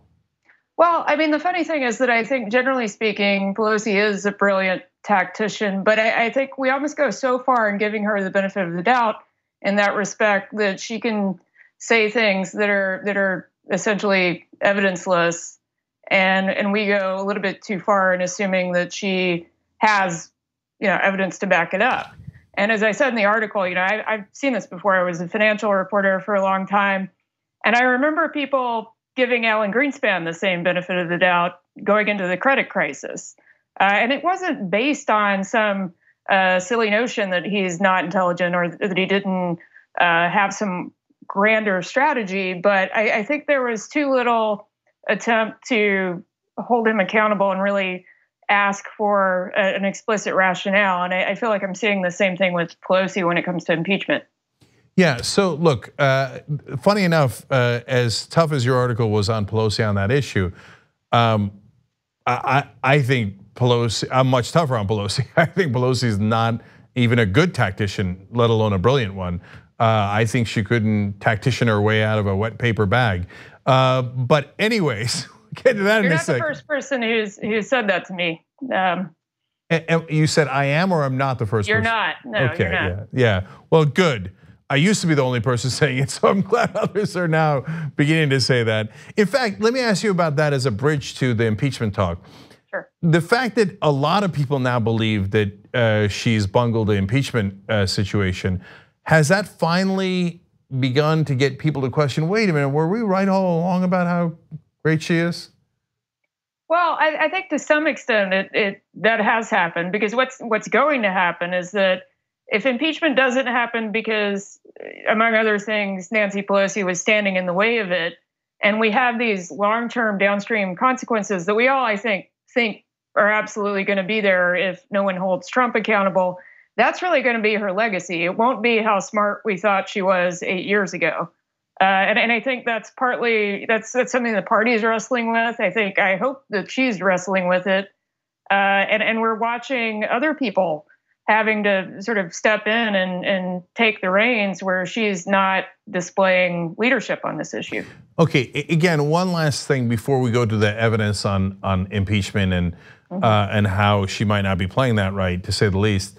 The other day, Jerry Nadler came out and said, no, what we're doing in the House is an impeachment inquiry. It's official, it's real. But most people didn't believe him. So having studied this, what's your take? Are they doing an impeachment inquiry or aren't they? In my opinion, it's better than nothing because it could go into an inquiry. It's certainly better than what we've been dealing with for the last few months, which is Democrats sitting on their hands and not doing anything. I hope that that's not the entirety of the strategy, because you don't see the party uniting behind it as if it's an impeachment inquiry. And a big reason why it's so important to go through that process is that the case needs to be made publicly, and people need to understand what's happening. If people get the sense that this is another, behind closed doors discussion, then what's the point? When you hold the president accountable, it can't be through an obscure process that nobody, the general public, isn't party to. So I would vastly prefer that the party get on the same page about what's happening and initiate, in my opinion, impeachment proceedings. This seems like a sort of odd hedge, and I certainly prefer it to doing nothing. But it's not. It undermines what would be a legitimate impeachment process in certain ways if it continues to happen as a quiet process that's only happening in committee, and the public doesn't really understand what's going on. Well, look, Democrats doing nothing is not news, and them thinking it's a brilliant strategy is not news. Them never making their own case is not news. These incompetent, bumbling fools have been doing this for decades on end, if you ask me. But again, now let's get into the heart of the impeachment issue. So Nancy Pelosi makes a number of claims about why you shouldn't pursue impeachment. Let's go through them as best as we can, one by one. She said that it's okay, she doesn't have to because Donald Trump is doing self-impeachment. Elizabeth, does anybody have any idea what she's talking about? No, I think as soon as that quote came out of her mouth, even people on her team knew that it was ridiculous. There's no such thing as self-impeachment.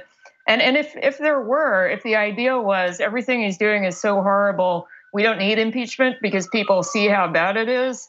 Well, people said that a couple months into the Trump administration, said it can't get any worse. Every week it does get worse. Trump keeps escalating because no one's stopping him. I mean, that's the bottom line. Until people refuse to hold him accountable with the power that Democrats now have in the House, this will continue to happen. If you think you've seen the bottom, you haven't, because there's always going to be somebody in the Trump administration who's going to come up with something that's worse than whatever we've already seen and sink to that level.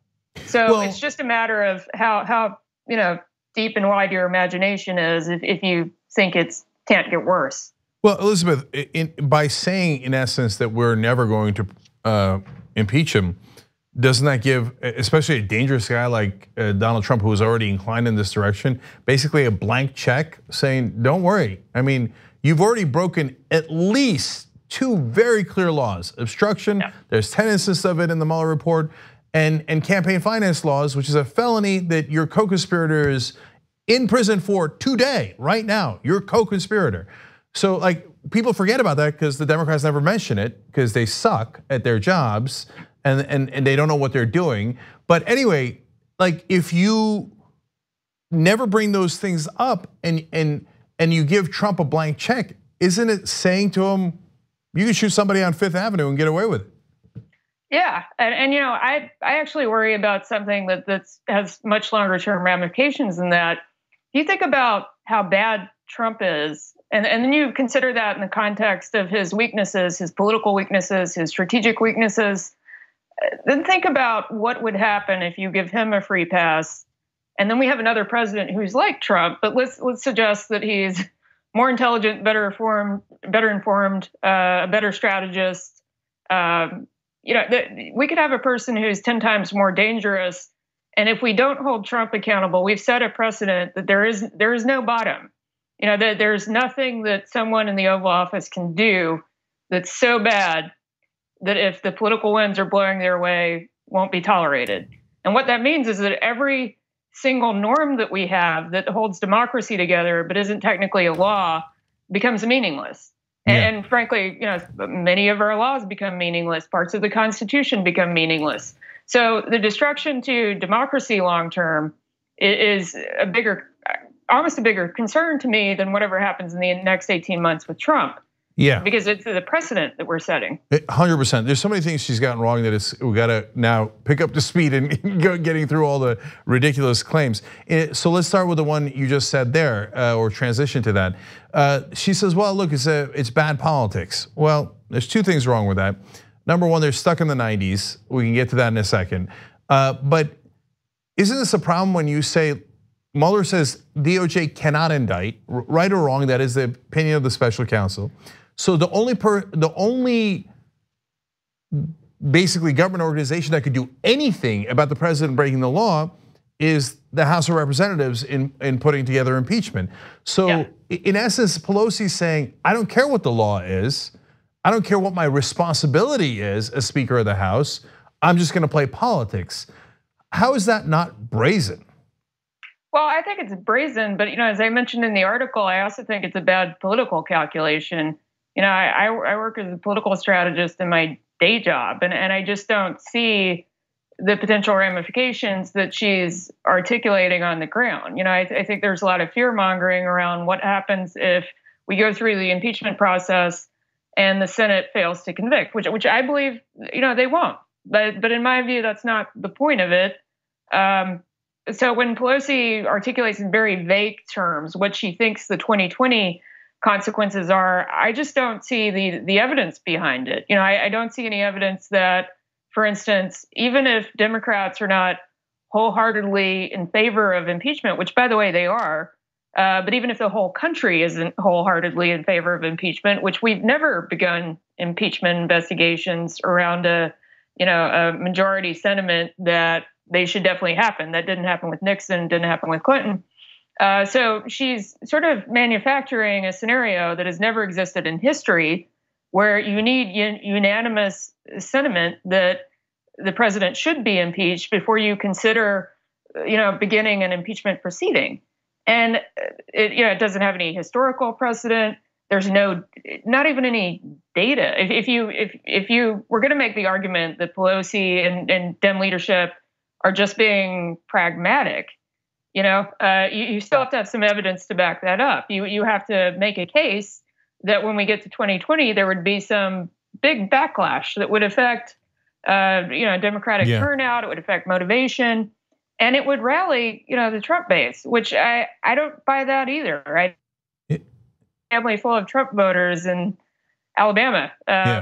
So I don't see them becoming more politically engaged than they are. Of course not. Of course not. Democrats are going after Trump. It's total excuses. Well, look, Washington's a fact-free zone, and establishment Democrats have their own alternative facts. That's why I was stunned to read your article. Like, this has actual verifiable facts. It's very unlike the rest of the media. So along those lines, they say, well, when the Republicans did an unjust impeachment of Bill Clinton, it wound up hurting them. First of all, you're just comparing all of Donald Trump's crimes to an unjust impeachment, you moron. That is a terrible political strategy and also not true. And second of all, your facts are wrong. Guess who won the presidential election after the Republicans impeached Bill Clinton? Oh, right, the Republicans. I mean, so Elizabeth, this is kind of a funny question, but when you walk around Washington, D.C., or you talk to other reporters, how can they not see how counterfactual every one of these propositions are? Well, I think there's a weakness both in media and by the way, in political establishment, where people are very reticent or more to the point. They're not really conditioned to think very long term about these things at all. Political consultants are geared to think toward the next cycle as a matter of course. And they have heavy incentive to do that. Journalists do that too. Not intentionally, I don't think, but it's also particularly for political reporters who were in the trenches in the last cycle. It's hard for them not to experience the kind of cognitive bias where everything in this cycle looks like whatever they saw in the last cycle. And some of it's just, there's not a lot of impetus or incentive for people to really look longitudinally at these things and how they happen. I would argue that if we have to compare the current situation to a prior impeachment, Nixon's a better analog. And if you look at support for Nixon's impeachment in the beginning, it was far lower than support for impeaching Trump right now. So if you have to go back and look at precedent, then there is a precedent. And it would seem to indicate that we should begin impeachment proceedings immediately. This should not be a political calculation. I'm dead set against considering this as a political calculation. But if you were to look at it as a political calculation, the Democrats impeached Nixon. Guess who won the next election? Democrats. So all facts point to impeachment, but Nancy Pelosi likes that donor money. And so look, I can go on and on. She said that if the Senate doesn't convict him, that he can't be prosecuted afterwards. Total lie, not remotely true, a preposterous thing to say. And she implicitly basically is approving of Donald Trump's actions. So I keep wanting to ask you more questions. Answer this. And does she understand, do the Democratic establishment, do they understand at all that when they don't pursue Donald Trump and Trump says, see, I was exonerated, it looks like the Democrats are agreeing with him? I think there's a funny level of naivete about it. There's this idea, and we see this even with the establishment Democrats who are running for office. When Joe Biden gets up and says, well, things would be different if Trump was out of office, Republicans would start acting in good faith. I don't see any evidence for that being true. And certainly, I would imagine that when she has a moment to herself to think, Nancy Pelosi doesn't think that's true.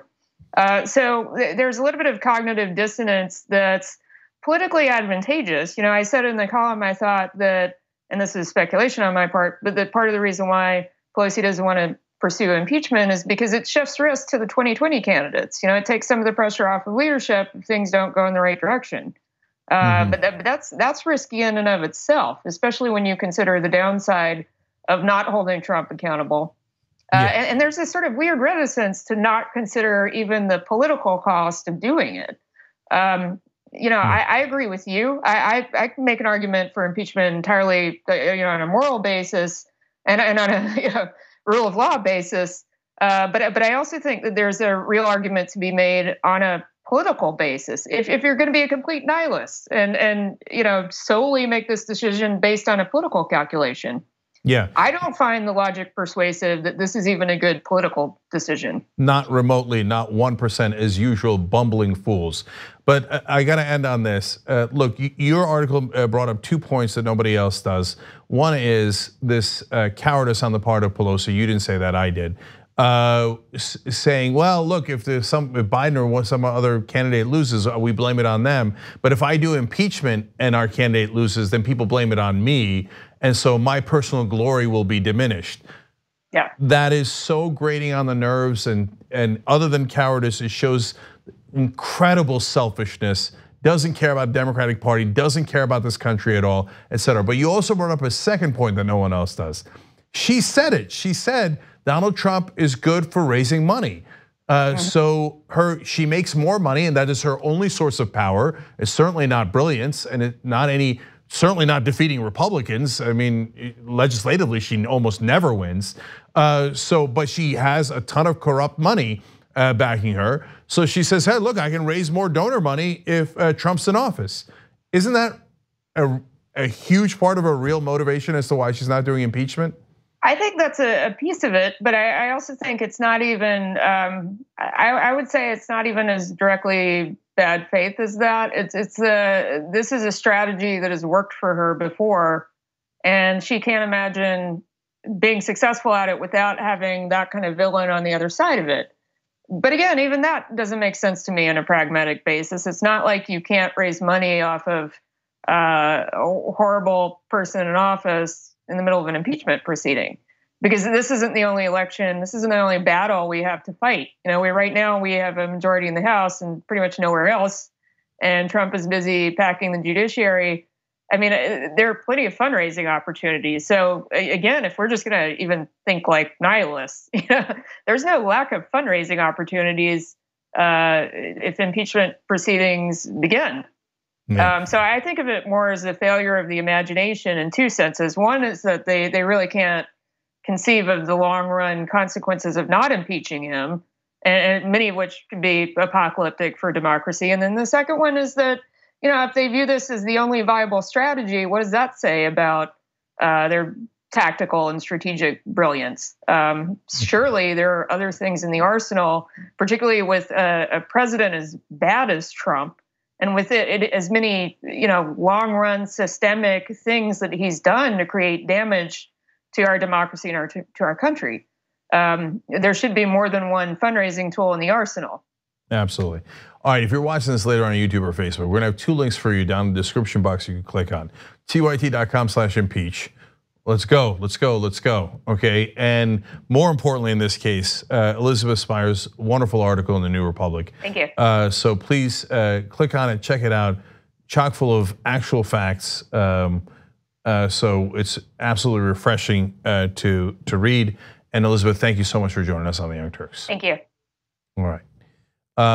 Okay, when we come back for the members, we're gonna talk about some lighter stuff, but God knows, once we get rolling in what we call the post game, the last half hour of the Young Turks, anything can happen. But we are gonna start talking about the vacation that I took recently and some cutesy moments with my kids, et cetera. So on the lighter side of things, TYT.com/join to become a member and get the last half hour of the Young Turks. We'll see you there.